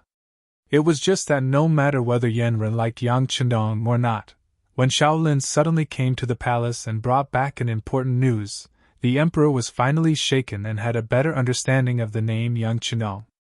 In a secret room deep in the palace, this place was not known to outsiders. Those who could come here were all very important people trusted by the emperor. Shaolin was able to appear here because of a piece of news he brought back, as well as the handwritten letter he took out from Princess Junko. When Junko left Japan, she and her father had agreed on some of the secret words in the letter. In other words, on the surface, there was nothing wrong with some of the letters. But only the father and daughter could see the authenticity of the letter, and whether it was written under coercion. The letter that Shaolin brought was naturally out of Junko's sincerity, and the contents of the letter were not fake. This was something that Emperor Yanren could see at a glance. It was precisely because this letter was real that Emperor Yanren was even more shocked. After carefully reading the letter 3 times, he said with a serious face, "Little Lin Kuan, please tell me the truth about what you saw and heard." "Ha!" Shaolin nodded and then told him in detail how he met Yang Chendong for the first time with the princess, how he was chased and had to live in the Yang family village, and everything he saw later. It took more than an hour for Shaolin to finish telling the story. Then he looked at Yanren, who should be respected the most in Japan, and said, "Your Majesty, this Duke of Zhongdan is the most powerful and capable young man I have ever seen. It seems that there is nothing he can't do, and there seems to be nothing he can't solve." "Wait, you mean he's very powerful? How is he compared to the general?" Hearing this, Yanren interrupted and asked. "He should be stronger than him. After all, when he was young, the general wasn't as powerful as he is now." Shaolin only hesitated for a moment before giving the answer quickly. Swish, swish, swish, swish. Yanren seemed to be very satisfied with such an answer and kept nodding his head. "Oh right, tell me about the cannon." It was no wonder that he asked this question. A cannon was priced at 10 million taels of silver. Yanren believed that his daughter, Junko, knew what this amount of money meant, but she still wrote it in the letter and suggested to buy one. It was no wonder that Yanren valued it so much. This? In front of the emperor, Shaolin naturally didn't dare to hide anything. "Your Majesty, I have never seen the cannon when it was fired, but I have seen the terrible consequences after it was fired." "Terrible consequences?" "Yes, it was like a barren land, as if the heavens were angry." Shaolin tried his best to describe the scene after he saw the cannon blast on Kurijing Street. However, Emperor Yanren's expression changed again and again when he heard these words. In his mind, he seemed to have sketched out a very shocking scene, and this scene was soon installed in the general's mansion. It was as if a cannon blast could kill Ashikaga Yoshimasa, and he would regain control of the highest authority in Japan. "I'll raise the money now, and I'll leave the contact with the mercenaries to you. Don't let me down." Finally, Yanren made up his mind. Although 10 million taels of silver was a huge burden to him, in order to regain control of the country, he agreed without hesitation. "Hai!" Shaolin nodded excitedly. With such a heavy responsibility on his shoulders, he could imagine that once he succeeded, he would be put in an important position. By then, he might even stand at the top of Japan.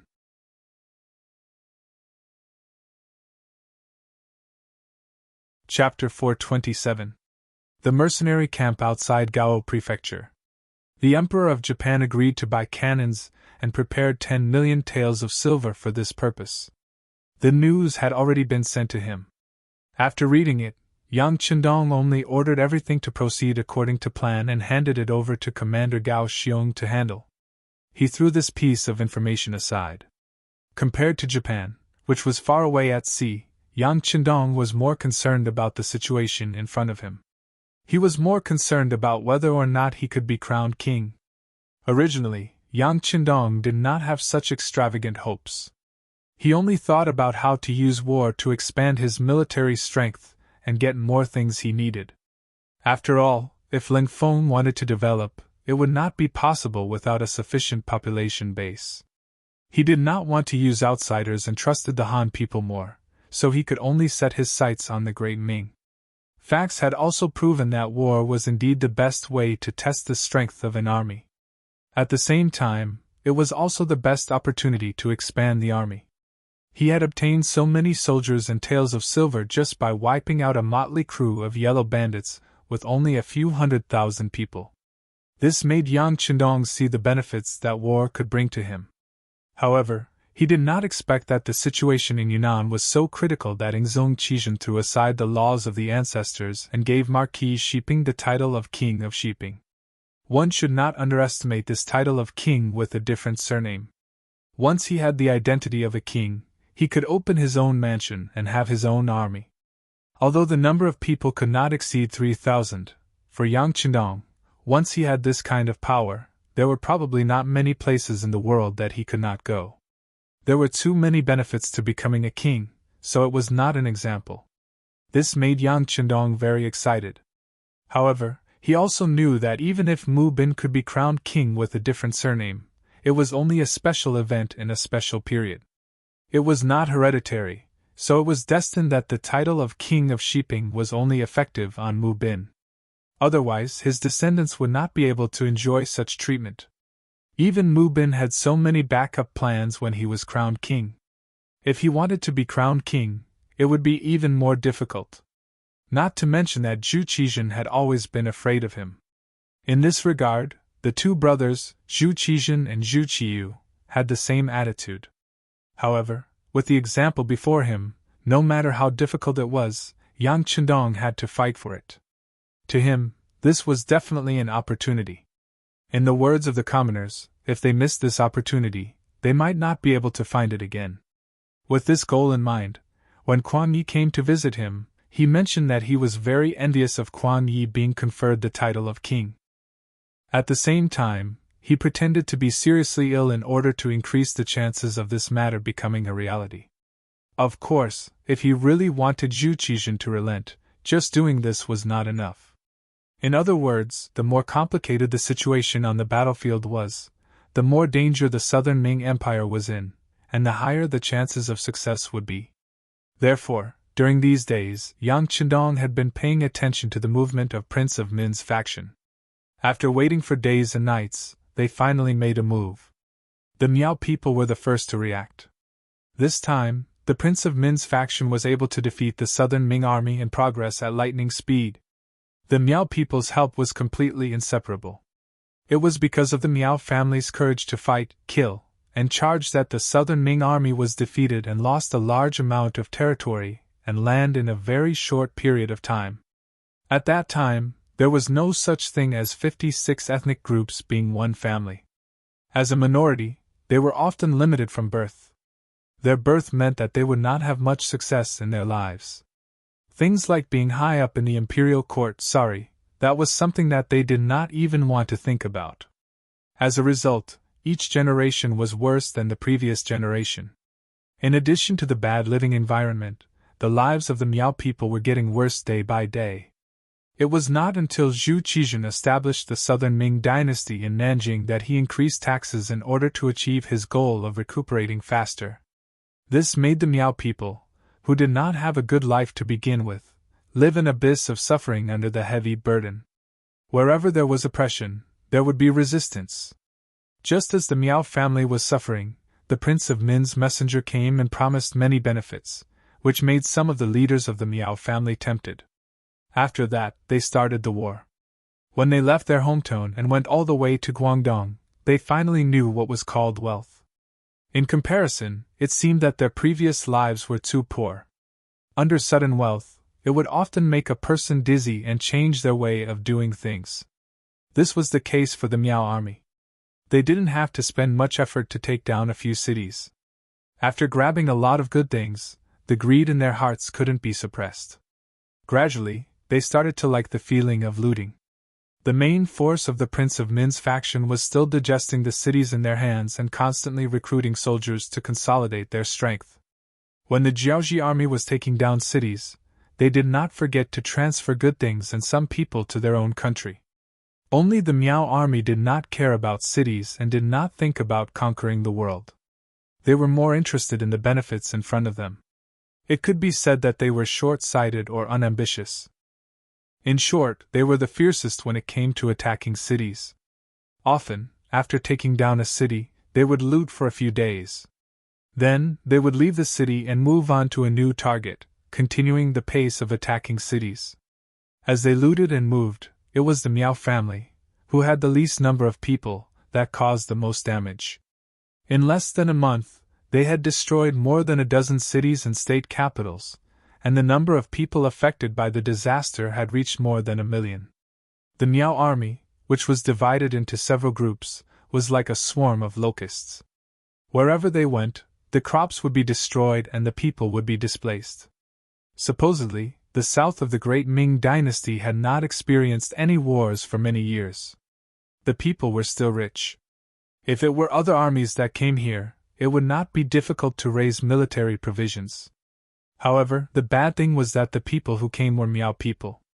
Not only did they snatch food, money, and women, they also burned the things that they could not eat. It was as if they were venting their poor lives over the years. Such actions naturally caused the number of victims in Yunnan, Guangxi, and Guangdong provinces to increase. Later on, when many people found out about the Miao army's actions, they did not wait for the Miao army to attack and left their homes with their families. Although people were not willing to leave the hometown that they had lived in for a long time, compared to being able to live, more people chose to leave home. Only a portion of the elderly, who were old and had bad legs, chose to stay. They looked like they would die in their hometown even if they died. The disaster of the Miao army was not inferior to the disaster of the great Ming dynasty. This point was quickly reached and was publicly announced in the main hall of the southern Ming dynasty. Wang Zhuo and a few other senior officials also wrote to the emperor, requesting that the emperor send troops to deal with the Miao army to save the people from this disaster. Some of these people were sincerely loyal to the country, and some were because their ancestral homes were in the 3 provinces. Among them, there were some officials who were unlucky. Their hometowns were occupied, and their fields were occupied by the Miao army. In their anger, they naturally hoped that the emperor would send troops to encircle them and help them regain everything that they had lost. There were more and more memorials asking for troops, covering the entire dragon table. Zhu Qizhen's expression also became more and more ugly. How could he not want to send troops to deal with the rebellion? But first, he had to have the strength to do so. The great Ming dynasty, especially the south, had not seen soldiers for a long time. From the results of Kuang Ye's previous inspection, after many years of recuperation, some of the southern Ming dynasty guards had some soldiers that could be used. However, they had their own mission. Guarding their own territory was their heavy responsibility. If they were to transfer these soldiers now and gather them to deal with the king of Min's rebellion, if there were too few people, there would be no effect on the overall situation. If there were too many people, the rear would be empty, and there would be new rebellions. If that was the case, the southwest would change and the southeast would have trouble, then the southern Ming regime would be in danger. Robbing the east wall to pay the west wall. If the west wall collapsed because of this, the gains would not make up for the losses. But if they did not transfer troops, they would not be able to solve the problem at hand. Although the Ministry of War had already started to recruit soldiers, it still needed a certain amount of time. At this time, Kuan Ye's second urgent report was sent to Zhu Qizhen's desk. This report was about yesterday's matter of the brocade guard. After Wei Guang committed suicide, it emphasized that Yang Chenong was poisoned and that it was important to send troops to learn from Mu Bin and be crowned king. Trash, a bunch of trash. In the throne room, Zhu Qizhen, who had read the report, raised his hand and threw the urgent report to the head eunuch Chao Jixiang, who was serving him. Your Majesty, please calm down. Take care of your dragon body. Chao Jixiang still didn't know what had happened, so he knelt down on the ground with a frightened look. Calm down, calm down. Every day, you only know how to calm down my anger. But you have to do something that makes me happy. That Wei Guang, not only did he fail to kill Mu Bin, but he also admitted everything. Not only did he cause me to be labeled as a meritorious official, but now he wants the throne from me. Tell me, should I give it to him or not? Zhu Qizhen, whose face was livid, roared and stared at Chao Jixiang to express his dissatisfaction. Chao Jixiang's face instantly paled. Your Majesty, does Yang Chendong want to be crowned king? Who else could it be other than him? Zhu Qizhen's voice implied this fact. That won't do. Hearing this, Chao Jixiang's eyes kept darting around as he spoke. Hearing Chao Jixiang say no, Zhu Qizhen became interested.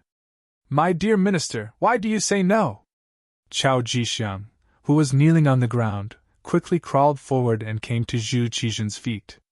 He raised his head and said with a loyal expression, Your Majesty, it's a rule set by our ancestors that people with different surnames cannot be crowned king.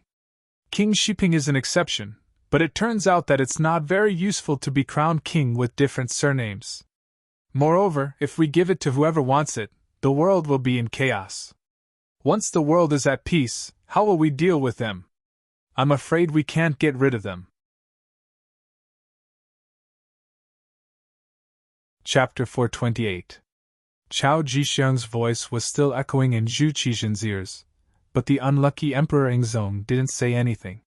From the moment Mubin became the king of Shiping, he knew that some things were out of his control. Once he was bestowed the title of prince, it was equivalent to having his own prince's mansion and even his own guard army. Although the number of people could not be too large, the mountain was high and the emperor was far away. Who knew if there was a restless heart under the surface of obedience? Especially a king who became a king by fighting, who had killed a mountain of corpses and a sea of blood, had more specific military strength that couldn't be underestimated. But if he wasn't a king, how could they do their best?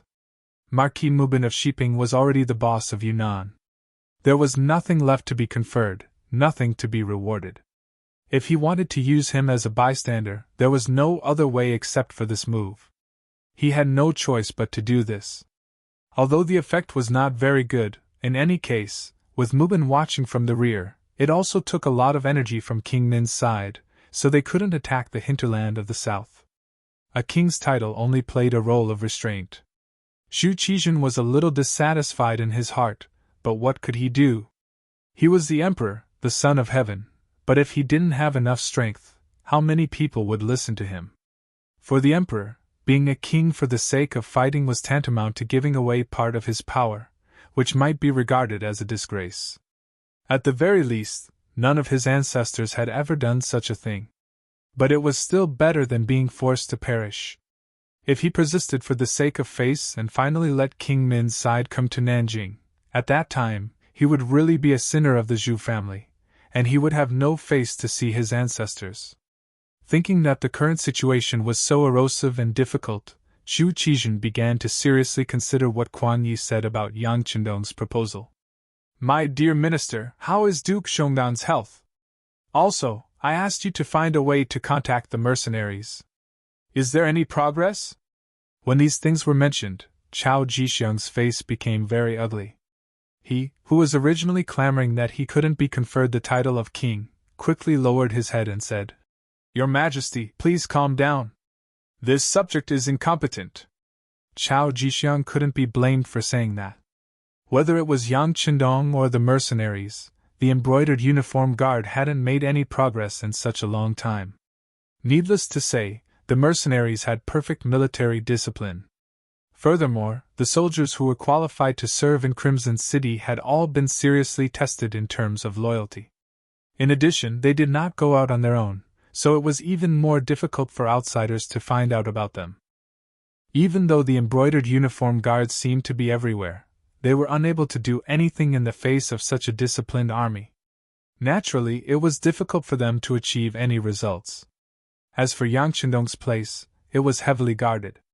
Even the auxiliary troops could not get close. Only the elite cold vanguard, who had gone through many trials and tribulations, had the right to guard outside. Not to mention, there were also the first and second guards, the elites of the elites. Under such heavy protection, it was as difficult as ascending to the heavens to investigate Yang Chendong's condition. The embroidered uniform guard had sent out many people, but most of them returned empty-handed. On the contrary, quite a few of them had gone missing. Chao Jixiang's words of incompetence expressed his helplessness toward Yang Chendong and the mercenaries. His words enraged Zhu Qizhen once again. Incompetent, incompetent. Do you not know what else to say other than this? Scram, scram. Yes, yes. Seeing that Zhu Qizhen was enraged again, Chao Jixiang, who knew that accompanying a monarch was like accompanying a tiger, immediately knelt and left. Zhu Qizhen was the emperor of the great Ming dynasty, second only to one and above all. He had inherited the legacy of his ancestors. But at the same time, he had also inherited his ancestors' temperament, which was capricious. Who knew if he would punish Chao Jixiang in a fit of rage? Chao Jixiang left the hall, and the other eunuchs lowered their heads, not daring to speak. Not long after, a heavy sigh filled the hall. No one knew what the so-called true dragon, the son of heaven, was thinking at this moment. Gaozhou Prefecture. The Minister of War, Quan Yi, sent 2 urgent secret letters to Emperor Yingzong, but he did not receive any reply even after a long time. At this time, extremely bad news spread over. The leader of the Heavenly Fortress camp, Miao Jilong, who was given the title of Marquis by the Ming king, was leading 80,000 troops from the Nanning Prefecture. The moment Quan Yi received the news, he hurriedly summoned his generals to the front of the hall. At this moment, Ma Wei, Guaning, Yu Guang, and the other generals all had ugly expressions. Below the hall, the scout general was reporting the battle reports he had received. Miao Jilong's troops are very good at fighting. In terms of strength, they are second only to Yang Wenba of the Dumang stronghold. Since the start of the war, they had already taken over 4 cities and cities. Among them, the number of small counties that they had taken over was uncountable. Their army had also expanded from 10,000 people to 80,000 now. They are currently attacking the Lianzhou Prefecture and are not far from us. How many people are there in the Lianzhou Prefecture? Quan Yi asked directly. Only 1,000. The scout general did not even dare to raise his head. Hiss! Quan Yi, who took in a cold breath, knew that Lianzhou could not be defended. 1,000 against 80,000, the result could be imagined. Report! Right at this moment, another scout entered the hall and whispered something into the ears of the general who was kneeling on the ground. The scout general's expression changed again and again. He then waved his hand and waited for his subordinates to leave. He said with a panicked expression, I just received news that the general of the Lianzhou Prefecture has surrendered. What? Quan Yi, who had suddenly heard the latest battle report, staggered and fell to the side before losing his balance. Luckily, Guaning reacted quickly and stretched out his hands to catch him. He also anxiously shouted, Teacher, are you okay? I'm fine.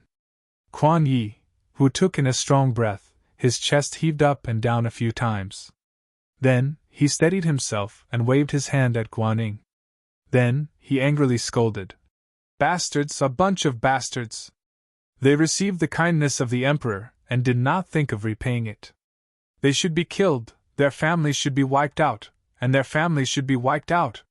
Quan Yi angrily scolded. Unfortunately, the general of the Lianzhou Prefecture could not hear him. Even if he heard it, he would not be afraid. After all, he had already surrendered. Who knew how long the South Ming could last? Teacher, please calm down. Now that the Lianzhou Prefecture has fallen, the next target will probably be our Gaozhou Prefecture. As for how to deal with it, I need teacher to think. Guaning saw that Quan Yi could stand up on his own and took 2 steps back. Deal with it? What else can we do? We have to defend the Gaozhou Prefecture to the death. With me here, we will not let these traitors take a step forward. Even though savage Quan was old, his voice was like thunder. Quan Yi had made the decision to defend the city to the death. As a student, Guaning immediately cupped his hands and said, Student is willing to follow teacher and defend the Gaozhou Prefecture to the death.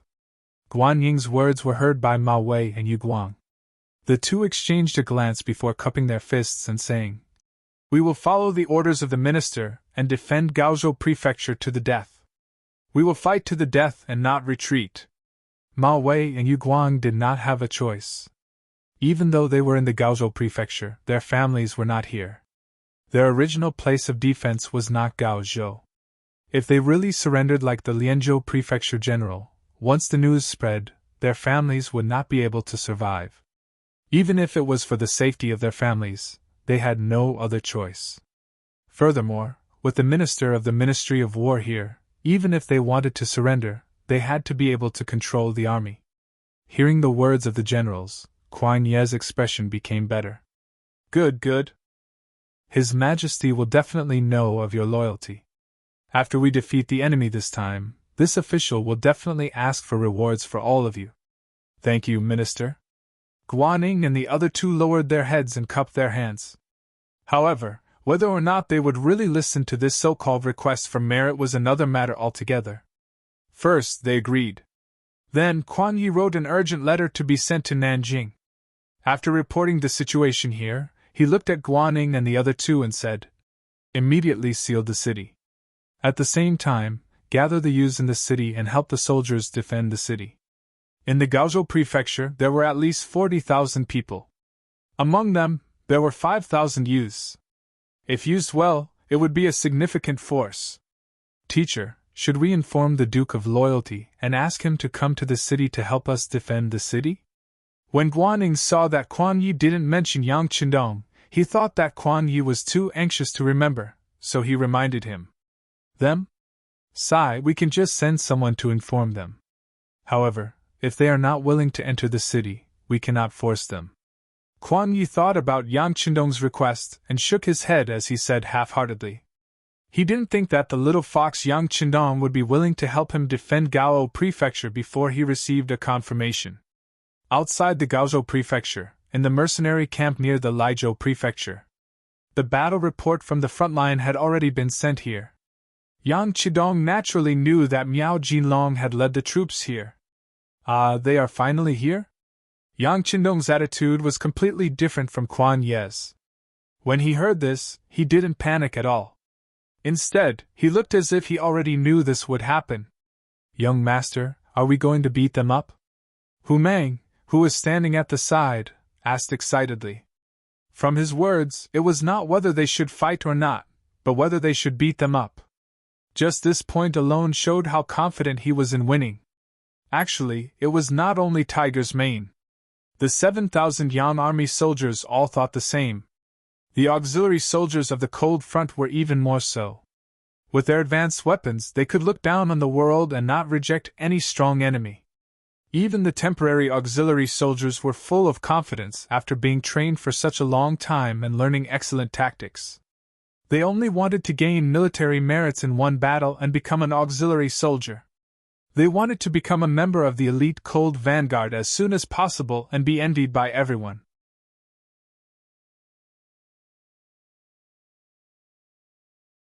Chapter 429. Why do we have to fight? Yang Qindong tilted his head and asked after hearing Tiger's Mane's words. Tiger's Mane didn't know how to answer the young master's question.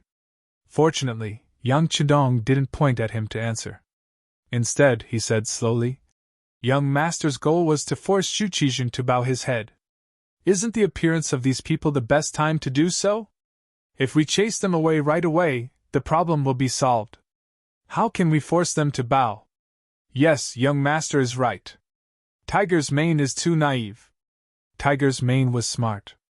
After being pointed out by Yang Qindong, he understood everything and immediately replied, It's good that you know. Pass down the order. The camp will be in a defensive formation. Without orders, no one is allowed to leave the camp. Also, inform the logistics to prepare enough food and be prepared for a long standoff."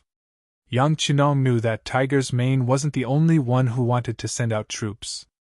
He was afraid that all the officers would have the same idea. Thus, he passed down the order. Once a real and effective military order was formed, Lin Feng, who prioritized obeying orders, knew what to do. Just as Yang Qindong was passing down the order, Guaning came to the camp as a representative of Nanming. He wanted to meet Yang Qindong and invite him to Gaozhou prefecture to avoid trouble. As expected, Guaning didn't even see Yang Qindong's face before Tiger's Mane sent him away. "My young master's condition has worsened. He is not fit for any exercise. We appreciate Master Guan's kindness. We will stay here and guard the young master's body. When he recovers, we will leave." These words left Guaning speechless. He could only hope that after the Miao army arrived and failed to take down Gaozhou prefecture, they would make an example out of these mercenaries. This way, they could just sit back and watch the tigers fight.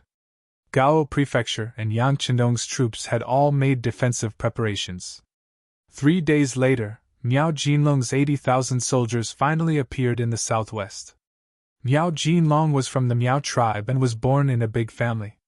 He had practiced martial arts since he was young and was familiar with the art of war. He had also seen many instances of the Ming dynasty's army bullying the Miao people.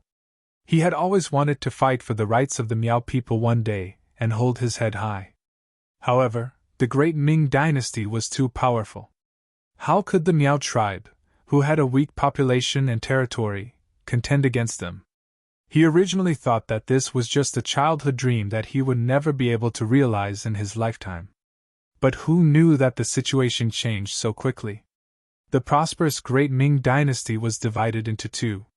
Then the king of Min raised his army. Miao Jilong, who had been waiting, knew that the opportunity had come.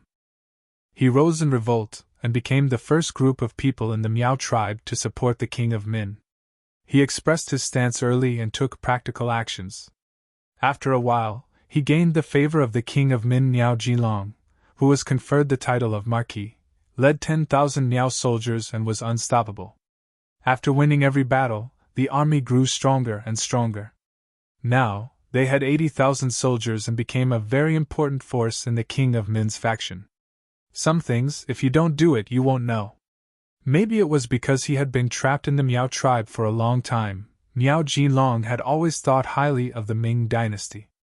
However, along the way, he did not meet any opponents. Often, when the army arrived, the city would fall by itself. Countless gold, silver, treasures, land, and beauties were at his fingertips. He finally saw what was called a real life, what was called a life of enjoyment. He also saw how the Ming dynasty, which was praised by others, could not withstand a single blow. After experiencing more, his horizons were broadened. Naturally, his heart grew bigger. Just as the king of Min's main force was still consolidating and absorbing the fruits of victory, Miao Jilong could no longer hold back. After asking for instructions, he led the 80,000 soldiers and started to sweep through the entire Guangdong. Attacking the Lianzhou prefecture was just the beginning. His goal was to enter Gaozhou, Laizhou, Guanghai Guards, and the southwest of the Guangzhou prefecture from Lianzhou. He wanted to be the vanguard to cooperate with the king of Min's main force to attack the Guangzhou prefecture. Lianzhou won the battle and the Lianzhou general surrendered and opened the city. This seemed to be a good start. Miao Jilong was overjoyed and led his troops to seize the city for a day. On the second day, he went straight to Gao prefecture. In his eyes, Guang prefecture was the only place to rest. The other prefectures were just steps to wealth and power. It was because of this idea that when the troops arrived at the Gaozhou prefecture, he sent people as usual to persuade them to surrender. The people were sent out, but only corpses returned. Guaning was ordered to kill the messenger with an arrow. This is so infuriating. How dare you kill the messenger? Men, surround the city, attack the city. When Miao Jilong saw the messenger's corpse, he could not help but be furious. He immediately ordered to prepare to attack the city. My king, please calm down. Just as the other generals in the tent were enraged and were about to fight to be the vanguard, a voice rang out in the tent. Then, a man dressed in a long gown and dressed like a scholar walked out from the ranks. Mr. Zhou? Seeing the person who walked out, Miao Jilong furrowed his brows. Then, he relaxed and asked kindly, Mister, why are you stopping me from sending troops? It is for the good of my king and all the generals. The man called Mr. Zhou said in neither servile nor overbearing manner. Mr. Zhou's original name was Zhou De. He was originally from Yunnan. Because he once offended a steward of the Marquis Shiping House, he was stripped of his scholar status. In a fit of anger, he went to where the Miao people lived and married into their family, becoming the son-in-law of the Miao family. Because he was literate and knowledgeable, he was chosen by Miao Jilong and kept by his side. Zhou De was worthy of being called a scholar. He had contributed a lot to Miao Jilong's plan along the way. Even when the Min king sent people to contact them, he was the first to stand up and support them. Zhou De not only focused on attacking, but also on attacking the heart. It was because of this that when he attacked the Lianzhou house, he did not lose a single soldier and obtained a city. All of this made Miao Jilong admire him. In addition, this person had been in the Miao family for 10 years and even had a few children. There was no problem with his loyalty, and he was very trusted. When he saw that it was this person who stood out, he was not angry. Instead, he asked kindly, "Let's hear it." Hearing that it was for his own good, Miao Jinlong asked with interest. Facing Miao Jinlong's amiable attitude and the angry expressions of the other generals, Zhou De was neither servile nor overbearing. With a calm expression, he said, "My king, generals, you must remember that our ally in Guangdong, Huan Yuliang, was completely wiped out, right?" "Of course." Miao Jinlong nodded his head. Due to his identity, he had never met young Master Huang or even his messenger. However, he knew that they had an ally in Guangdong. It was because of this ally that they were able to reduce the pressure on them in Yunnan, allowing them to achieve great things. "Then do you know why young Master Huang was defeated?" "Let me tell you, he was defeated by the Ming army in front of you," Zhou De said with a very firm tone. The reason he knew this was mainly because he was good at gathering information. He was not like the ordinary Miao soldiers who only knew how to fight and fight. "There was such a thing?" Miao Jinlong, who was originally curious about what Zhou De would say, could not help but change his expression when he heard this. He finally understood why Zhou De did not agree to him attacking the city. "So what if there is?" Miao Jinlong did not speak, but it did not mean that his generals were afraid of anything. Among them, General Zhang Tsing said with a fearless tone, "That only proves that young Master Huang is too weak. If it were our Miao soldiers, we would definitely make the southern Ming army cry for their parents on the battlefield and know how powerful we are." That's right. After the other generals heard Zhang Tsing's words, they all agreed. During this period of time, they had dealt with and fought with the southern Ming army. However, the facts proved that this was just an army that looked strong on the outside but had ordinary combat strength. There was nothing to be afraid of. Huan Yuliang's defeat was definitely due to his own lack of strength. "No! You are all wrong." Faced with the unanimous opinion of so many generals, Zhou De refuted with the strength of a weak scholar. "You all have only won a few battles, but you do not know that there is always someone stronger. Why don't you think about it? Since the Ming dynasty was able to conquer such a large country, how could they be weak? The reason why we aren't a match for them now is because our tempo is too fast. They weren't prepared and weren't able to adapt. However, once they are given enough time to deploy their troops, who can guarantee that we will continue to win? Not to mention, the ones who defeated young Master Huang weren't the Southern Ming Empire's army, but the most mysterious mercenaries that they spent a large sum of money to hire." Zhou De did indeed understand a lot. This was also related to the education he received. It was precisely because he had read more books that he naturally had more knowledge and had more considerations. For example, studying the opponent was something that must be done. Mercenary army?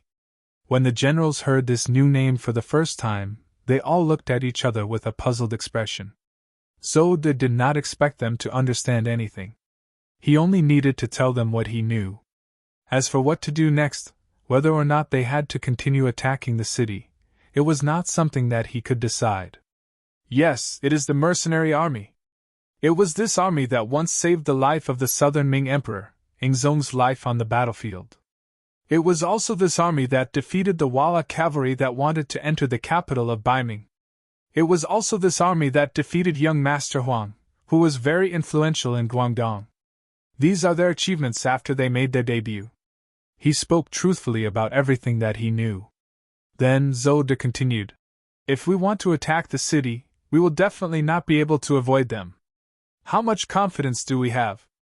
As for where to go, I asked my king and the generals to discuss this."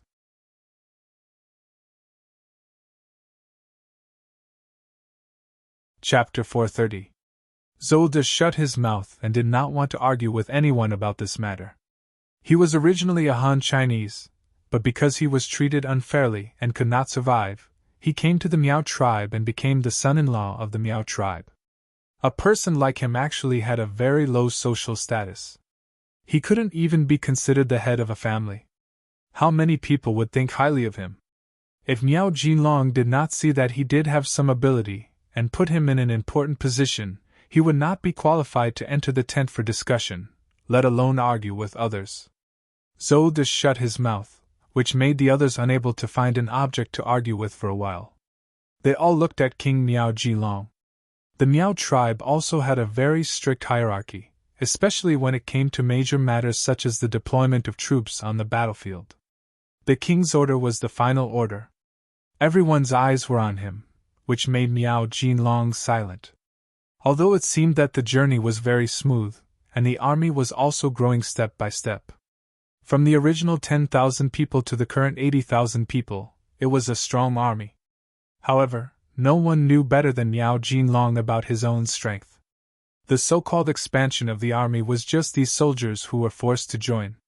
Most of them joined the army to fill their stomachs, unlike the Miao family that he led in the beginning. They were born to conquer the world and be proud of the heroes. They did not even have a goal. Such an army could only fight a smooth battle. Once they encountered a tough opponent, they were likely to be heavily injured or even defeated. It was possible that they could lose their lives. The great Ming dynasty could occupy the world until now. If it was said that they did not have a capable army, even Miao Jilong himself would not believe it. Just like now, didn't they encounter one? A head-on clash was far from what he wanted to see. Where there were people, there would be underworld. This saying was also applicable in the army. For any organization, no matter what the intention was, as long as time passed, factions would appear. It was something that could not be stopped. Unless the system was very strict, if there was a great soul leading the army, these problems could be suppressed. Just like the King of Min's faction now. Everyone treated the King of Min as the core, but it was undeniable that which general did not have their own thoughts. If you want to be respected by others, if you want to share the benefits, the prerequisite is to have enough strength. Only then will others respect you, value you, and not neglect you. How to expand their own strength while winning the battle, or at least to preserve their own strength, became the most important thing in the eyes of the kings. If everything was as Zhou De said, and the Ming army in front of them and the mercenaries in front of them were very powerful, then choosing such a tough opponent was originally an unwise thing. What was the meaning of winning if they used up all their forces and severely injured the enemy? It was just making a wedding dress for others. It was because of this desire to preserve their strength that Miao Jilong listened to Zhou De's words. He then said to the generals looking at him, "Forget it, since the Ming army in front of us is not so easy to deal with, we do not need to make too many sacrifices. We will just surround them and wait for their morale to drop and surrender. How about this? We will first move out of Laizhou Prefecture and take the nearby cities. General Zhang Zheng, listen up, I will give you 10,000 troops. Go around Gao Prefecture and take Laizhou City. Remember, if the Ming army does not take the initiative to stop you, do not casually provoke them. Think about the big picture, understand?" Miao Jilong finally gave the order. He listened to Zhou De's suggestion and did not take a head-on approach. Instead, he only surrounded the city and lowered the enemy's morale first. Then, he would have the opportunity to take Gao Prefecture without bloodshed and complete his strategic mission. After the king gave the order, General Zhang Xing stepped out to receive it. Not long after, the 10,000 Miao family soldiers rushed out of the camp and went around the border of Gao Prefecture, heading straight for Laizhou Prefecture in the south. After the Miao army arrived, they did not immediately attack the city. Instead, they acted as if they were going to surround the city. This caused General Yu Guang, who had already prepared to defend Gao City, to be puzzled. However, he soon found out from General Wei that it was probably because the enemy was afraid of the mercenaries. Yu Guang was still thinking about how powerful the mercenaries were. Just their name alone was enough to scare people into not daring to make a move. The Miao army actually started to move again. They went straight from Gao Prefecture to the mercenaries' camp 5 li south. Don't tell me they want to attack the mercenaries first? But it seems like they only have 10,000 troops. Is that even useful? The deputy general beside Yu Guang voiced out his doubts while revealing an expression of disbelief. Idiot, they are probably going to attack Laizhou Prefecture. Yu Guang glared at the deputy general beside him with an expression that said, "You are really stupid." Then, He quickly sent someone to report this news to the Minister of War, Quan Yi, who was waiting in the government office. 5 leagues south of Gaozhou Prefecture, the mercenaries' camp. When the scouts noticed that the Miao army was moving towards their camp, they quickly reported it. Tiger's Mane did not dare to delay after hearing the news. He ordered Luopa and the others to prepare for battle while rushing to the large tent where the young master was resting. At this moment, Yang Chidong was very satisfied. He was enjoying the fruits that the 2 ladies fed him. If he wanted to eat bananas, he would have them peeled and delivered to his mouth. If he wanted to eat grapes, he would have them washed and delivered to his mouth. Even if he wanted to eat apples, he would have them peeled and delivered to his mouth. With beauties by his side and delicious food in front of him, Yang Chidong could not help but feel like he was not thinking about the world anymore. Fortunately, in his previous life, in order to complete all kinds of missions, he had taken on all kinds of roles. In order to complete the missions, he had to act like he was. He could really endure hardships and enjoyed blessings. Everything in front of him was just child's play. He could not lose Yang Chidong's nature. Outside the large tent, hurried footsteps could be heard, followed by Tiger's Mane's anxious voice. "Young master, the Miao army is moving. They are rushing towards our direction." Although his voice was a little hurried, he was not panicked. It was obvious that Yang Chidong had already prepared for this kind of situation. It was very simple. If someone attacked, then they just had to fight back. After Tiger's Mane reported, he respectfully stood in place. After a few breaths of time, the large tent was opened from the inside. Yang Chidong, dressed in green, walked out with a serious expression. "Let's go, we will go take a look at this Miao army." The intelligence had described the Miao people and the Miao army more than once, but he had never seen them with his own eyes. With the idea of knowing oneself and knowing one's enemy, Yang Chidong decided to personally take a look. The Miao army was indeed heading straight for the mercenaries' camp. When they were only 2 li away, they suddenly turned and passed by. This obviously provocative action caused many of the cold vanguard soldiers who had already gripped their spears to glare angrily. Some of the soldiers even turned their heads to look at the platoon leaders and company commanders beside them. Their intention to fight was very obvious. Ever since the mercenaries were established, they had shocked the world with a single brilliant feat. What the people of the great Ming dynasty knew was that they first saved Emperor Yingzong on the battlefield, then defeated Walla's elite cavalry, then fought bravely against the Huang bandits, and quelled the rebellion in Guangdong. Each and every one of them had the aura of being invincible the moment Leng Feng was unleashed. How could such a proud army allow others to provoke them? Keep your eyes on the target. Without orders, no one is to act rashly. Otherwise, prepare to retire early. The company commanders and platoon leaders who were being stared at by those cold gazes naturally felt the pressure. They were extremely dissatisfied, but it was the duty of a soldier to obey orders. This was especially true for those who joined the cold front. Obeying orders was an extremely important task for them. Even if there were no orders from above, they could not evade the enemy's spear even if it pierced their chest. This was the most basic requirement to become an iron army, a strong army. Without orders to attack, the cold front, including some of the auxiliary soldiers who were ready for the second attack, could only watch as the 10,000-strong Miao army brushed past them. Speaking of which, the distance between the 2 sides was only about 300 meters. Those with good eyesight could even see the facial features of the other side. Therefore, they could see the mocking gazes of the Miao soldiers. "General, it seems like these so-called mercenaries are nothing more than this. We are already so close to them, but I don't see a single brave soldier daring to rush out of the camp to find trouble with us. It seems like they don't live up to their name." Some of the junior leaders in the Miao army gathered together and laughed.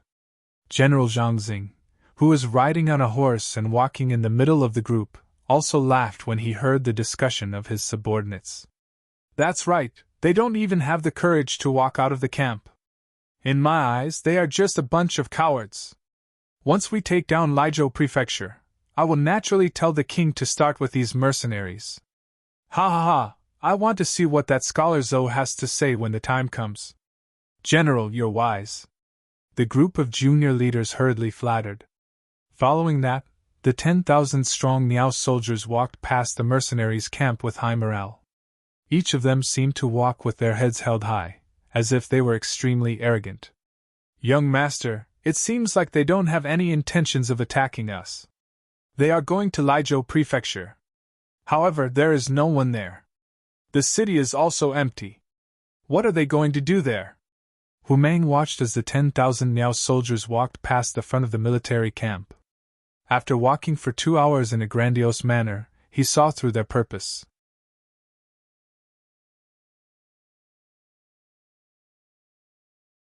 Chapter 431. Hearing Tiger's Mane's puzzled question, Yang Chendong nodded and said, Yes, we know that Lizhou Prefecture is an empty city, but others don't know that. What will they do when they find out that there is no one there? Tiger's Mane was originally listening to Yang Chendong's words, but when there was suddenly no more, he asked in confusion, What do we do? Yes, what do we do? This young master is asking you a question. Yang Chendong nodded and looked at Tiger's Mane seriously. This? Tiger's Mane saw that Yang Chendong was testing him, so he quickly racked his brains. However, perhaps because of the suddenness of the situation, or perhaps because of his nervousness, he couldn't come up with a reason. He could only stammer. Young master, Tiger's Mane is slow-witted, he doesn't know what will happen next. Sigh. A long sigh with disappointment in his eyes. Tiger's Mane was good at everything, but he was used to relying on himself. How could he be entrusted with important tasks in the future? The good thing was that he liked Tiger's loyalty and complete obedience to orders. As for his shortcomings, he would become stronger with more practice. All right, then young master will tell you. When I looked at the Miao army just now, they were very arrogant, as if they didn't put us or any other army in their eyes. Usually, such an army's morale is very high, and they won't be too weak in battle. However, they often have a fatal flaw, and that is arrogance. On the battlefield, if they are too arrogant and don't put their opponents in their eyes, the consequences will be very serious, and they may even lose their lives. Yang Chendong's voice was still echoing in the air. Tiger's Mane, Beta Persei, Luopa and the other regiment and battalion officers all had a thoughtful expression on their faces.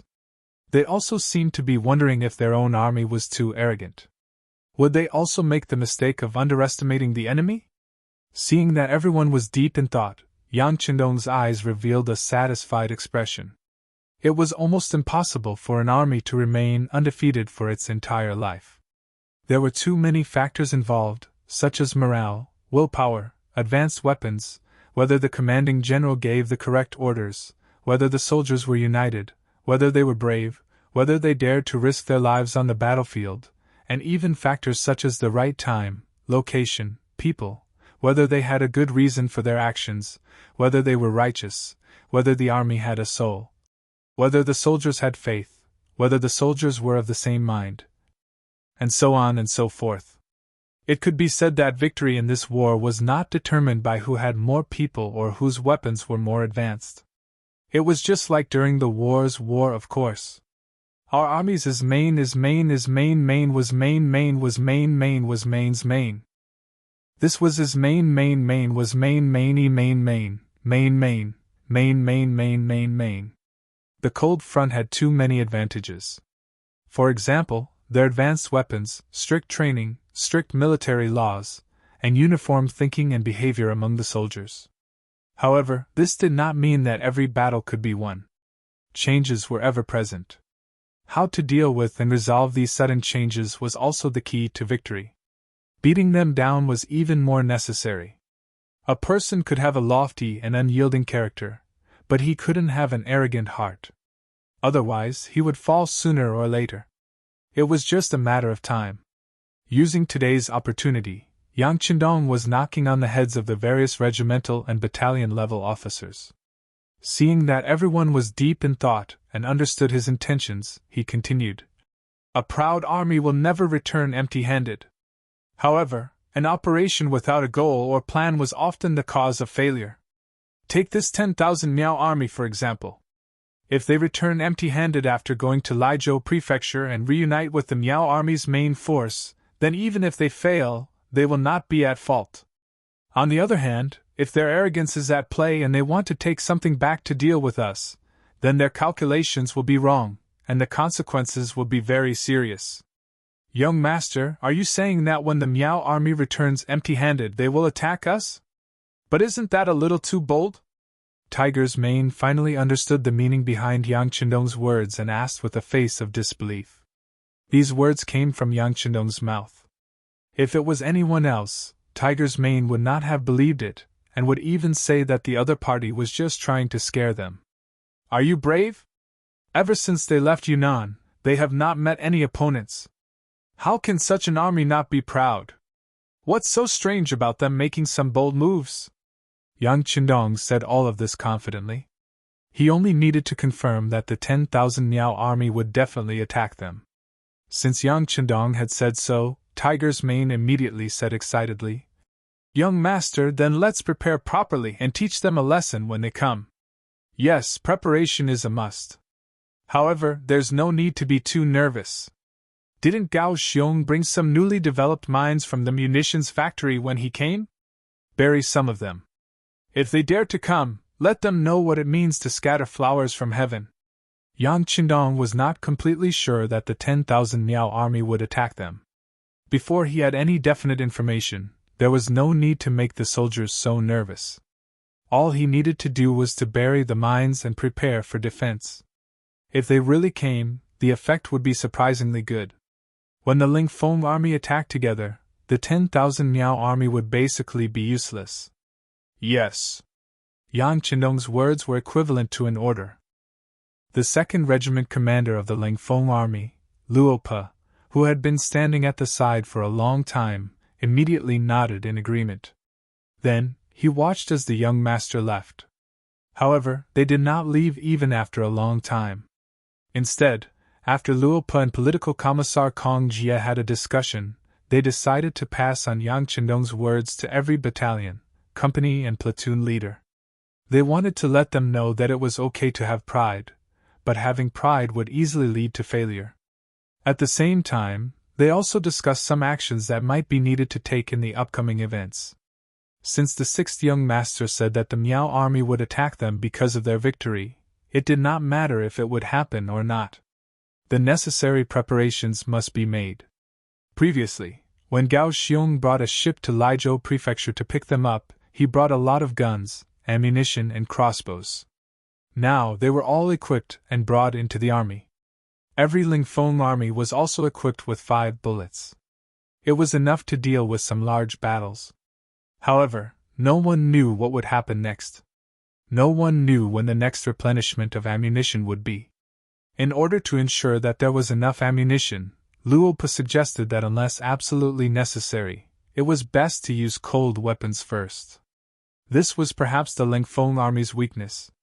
Without air transportation, or even ground transportation, ammunition became a huge problem. Even if Yang Qindong was around and they could retrieve the items from the warehouse at any time, they couldn't do such a thing unless it was absolutely necessary.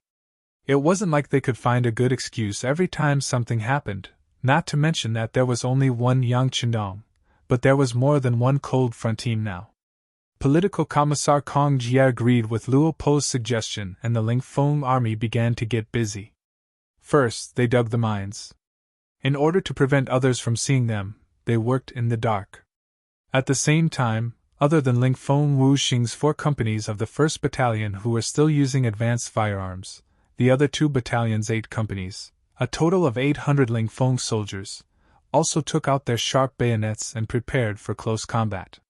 Using the words of 2nd Battalion Commander Chen Bo and 3rd Battalion Commander Kong Chuanxin, they wanted to show the auxiliary and temporary auxiliary soldiers that even in the face of cold weapons, the valiance of the cold front was unrivaled. Southern Ming capital, Nanjing Prefecture.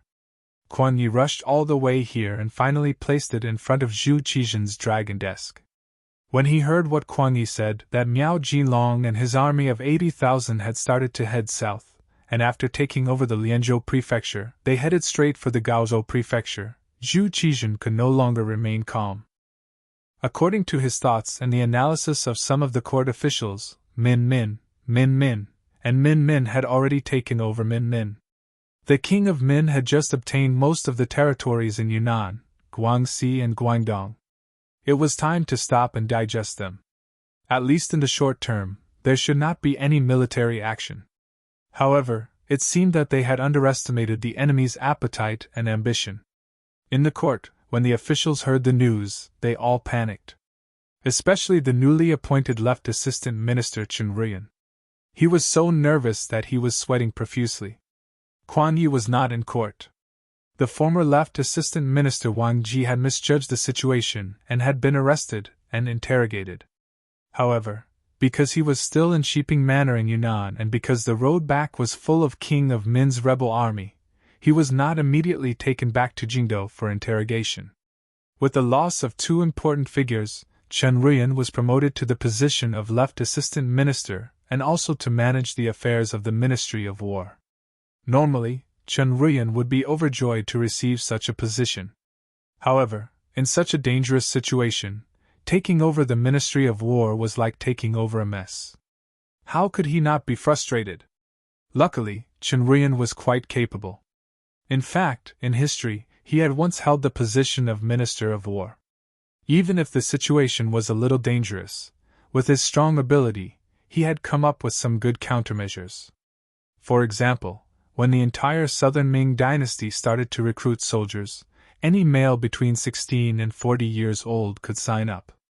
The requirement was that each family had to send one person. If there were more and they were willing to join the army, one person could pay a year's worth of taxes. Once the world was peaceful, these people would not be recorded in the army and could regain their freedom. They could choose to do farming or business.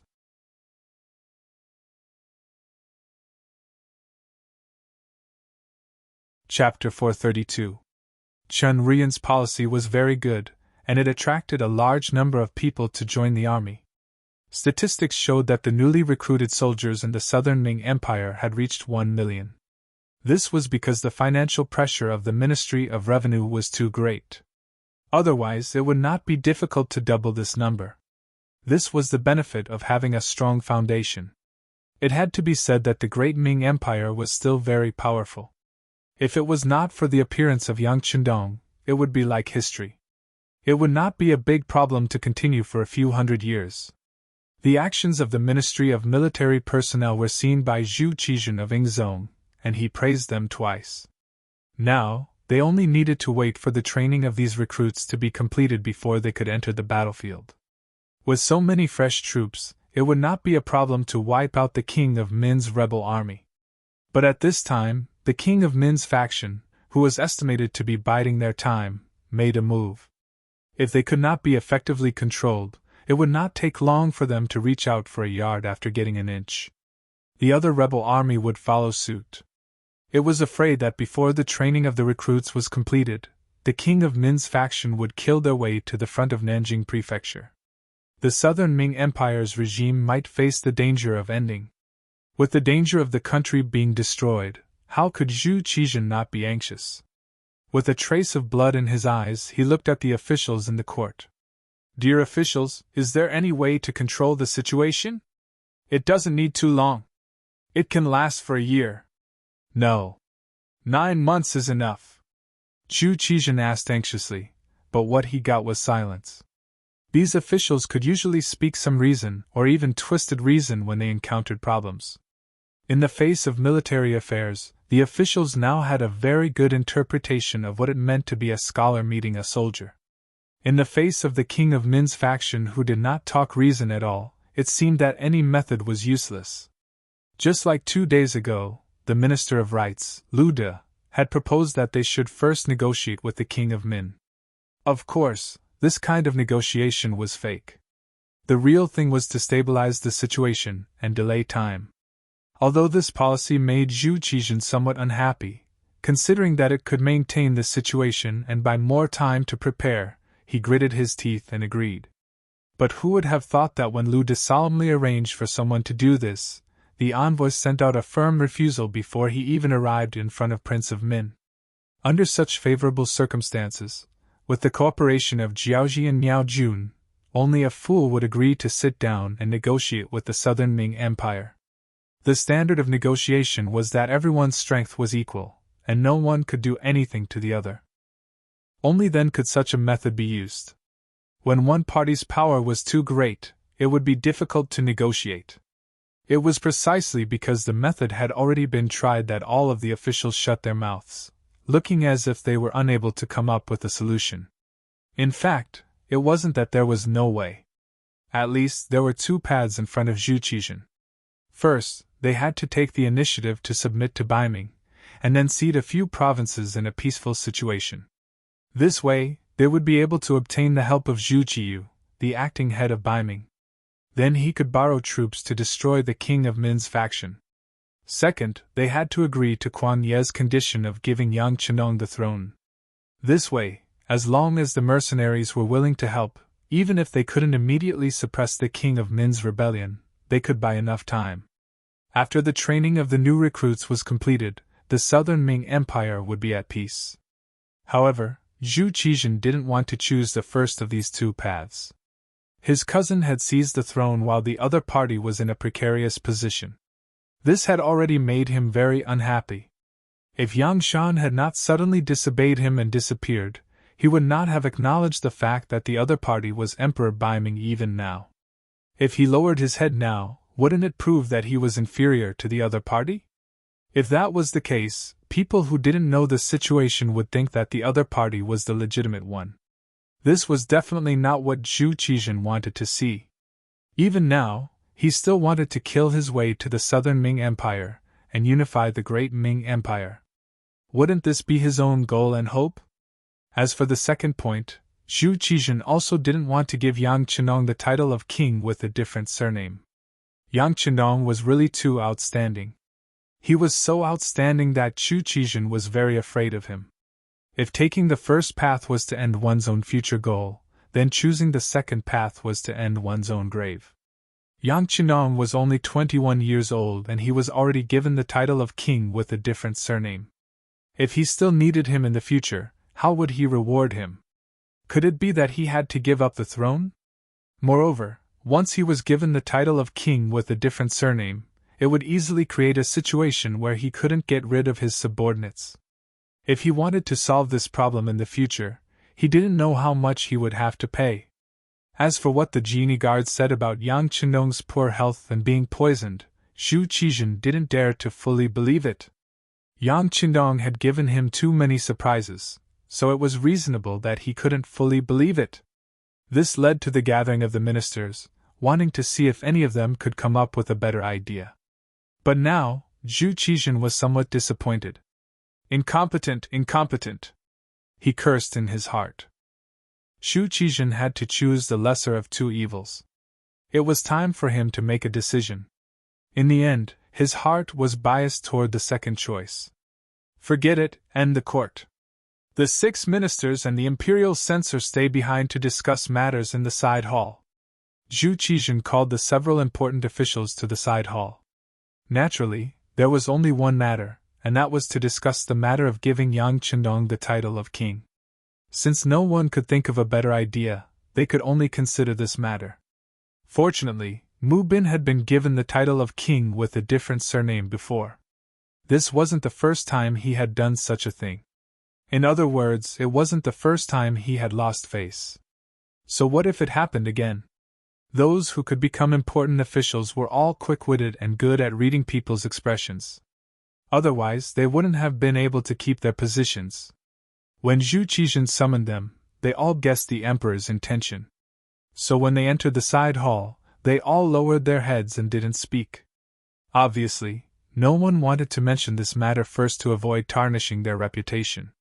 Cough. Sitting on the golden dragon throne, Zhu Qizhen's expression was a bit ugly. Seeing that no one spoke, he coughed lightly to attract everyone's attention. But in the eyes of the ministers who had weathered countless storms, this was completely useless. Even the left assistant minister of the Bureau of Military Personnel, Chen Rian, who represented Quan Yi, lowered his head in silence. It was as if there was a beautiful scenery under his feet. He couldn't move his eyes or raise them at all. Seeing everyone's reaction, Zhu Qizhen was displeased. Although he knew that whoever spoke of this matter would be looked down upon in the history books, someone had to do it. Could it be that he, the emperor, had to do it himself? Did he think that what he did in the history books wasn't shameful enough? The emperor was the emperor. Since the officials didn't take the initiative to speak, he would call them out one by one. He thought, "You forced me to do this." When Zhu Qizhen spoke, the first person he called out was the Minister of History, Chen Sun. "Beloved official Chen, as the Minister of Personnel, you should have a reputation for discerning people. Is there any way to resolve the current situation?" Since ancient times, the Ministry of Personnel had a saying that officials were one level higher than officials. As the Minister of Personnel, who was in charge of the promotion, evaluation, and recommendation of officials, he was often described as the heavenly official of the Ministry of Personnel. Usually, as long as he had enough experience, he would be the leader of the officials. Immediately calling out Chen Sun's name showed that he didn't have any intention of picking on the weak. He was really forcing everyone to state their position. Especially when he said that he had a reputation for discerning people, Chen Sun couldn't refuse. This also made Minister Chen, who was standing there, suffer.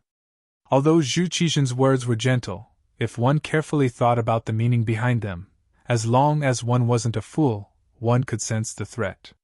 Perhaps Zhu Qizhen was giving the officials a choice. Either they said what he wanted to say, or they could only accept some infamy.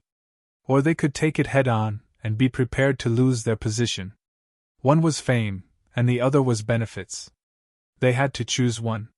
They couldn't take all the benefits. Chen Sun's expression was very ugly. He was in a complicated struggle, considering what to do. What to say? What kind of gains and losses would there be? "Your Majesty, this official has something to say." Just as Chen Sun was thinking about how to respond to the emperor, the Minister of Rites, Lu De, finally spoke. He held his ceremonial tablet and took a step forward. Originally, Zhu Qizhen was about to get angry and give Chen Sun a good beating. He might even find a reason to remove him from his position. However, Lu De suddenly stood up. This made Zhu Qizhen happy. Thinking that he still had loyal officials by his side, he did his best to make his expression as good as possible. "Beloved official Lu, what do you have to say?" "Yes, Your Majesty." Lu De nodded and lowered his cupped hands. Then, with a calm gaze, he said, "Your Majesty, the situation in the southwest is chaotic. It's about to spread. Our army still needs some time to train. As the saying goes, distant water can't quench a present thirst. In this official's opinion, it's better to appoint a king with a different surname and have him lead the army in battle to protect the great Ming's future." Not only did Lu De stand up, but he also took the initiative to talk about the appointment of a king. This made Zhu Qizhen very happy. "Beloved official Lu's words are very much to our liking." "Many thanks, Your Majesty." After Lu De received the praise, he quickly put on a humble appearance. Then, he continued, "It's just that the appointment of a king is a big matter. In this official's opinion, we must not be rash, especially the Duke of Loyalty. He once served by Ming Daizong. Now, his family is also there. For such a big matter, we must first discuss it with them. Otherwise, I'm afraid that we won't be recognized by everyone in the world and it will be easier for trouble to arise." Hearing Lu De's sudden new question, Zhu Qizhen nodded thoughtfully and said, "Beloved official Lu's words are very reasonable. Then, in your opinion, what should be the explanation?" "Your Majesty, we should first send someone to discuss this matter with Daizong. As long as both sides reach a consensus, the appointment of a king with a different surname can be carried out and the people of the world won't talk about it. Therefore, this official is willing to ask Your Majesty to give the Ministry of Rites some time. This official will immediately send someone to do it. As for the Duke of Loyalty, we can first notify him to lead the army to retreat. After he resolves the rebellion, presumably the matter of the appointment of a king will be settled. It'll be a good time to confer the title. This way, both sides won't be delayed."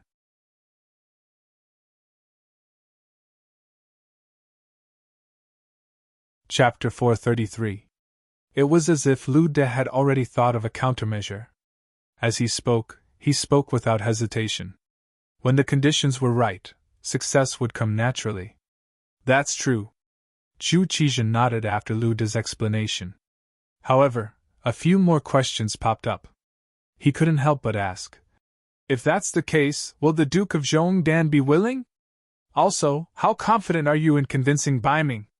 In Zhu Qizhen's opinion, they couldn't truly be bestowed the title of king. What if Yang Chendong didn't agree? Also, the southern Ming Empire had no choice but to be bestowed the title of king. Bai Ming wouldn't suffer any losses. Would they be willing to admit it? At the very least, if it was him, he probably wouldn't agree. For example, Yang Chendong was the Duke of Zhongdan. Even now, Bai Ming's officials still referred to him as the Duke of Zhongdan. Since Lu De had stood up and made such a suggestion, it was natural that he had thought about these problems long ago. When he heard Zhu Qizhen's question, he smiled and said, Your Majesty, there's no need to worry. Since Your Majesty has already bestowed the title, if the Duke of Zhongdan isn't satisfied, once the news spreads, I'm afraid everyone will rise up and criticize him. Sometimes spittle can drown people. I'm sure the Duke of Zhongdan knows this very well. As for whether Bai Ming will agree or not, Your Majesty, that's not a problem we need to consider.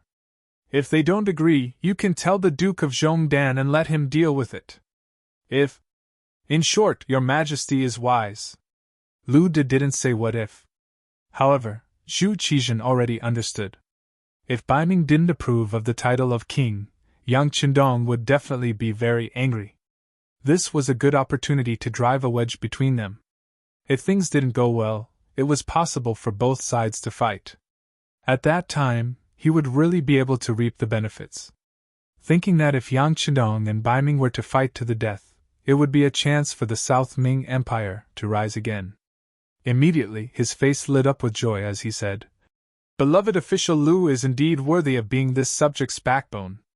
Good. Everything will be done according to your wishes. Chao Jixiang draft a decree for me. Originally, he was still having a headache over the fact that he had to confer another king with a different surname. This was equivalent to selling the country of his ancestors.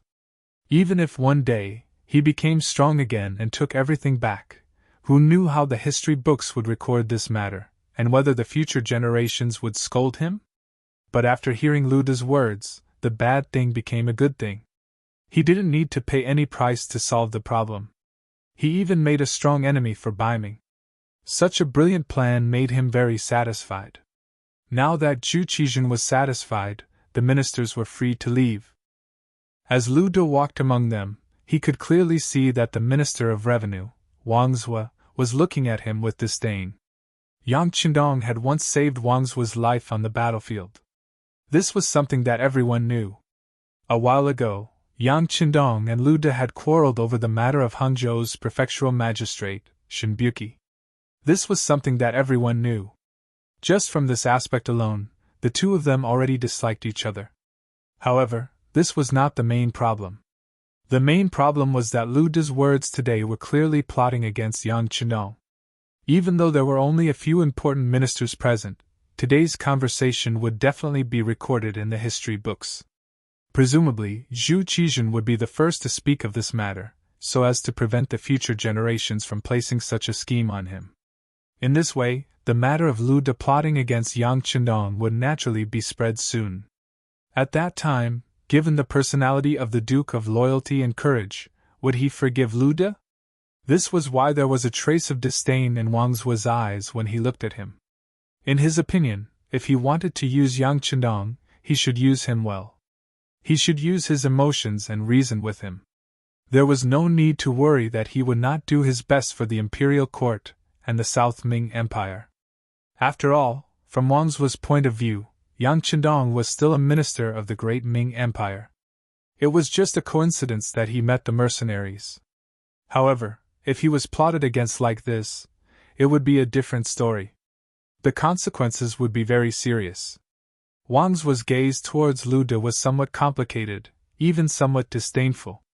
However, there was also someone who looked at him with gratitude.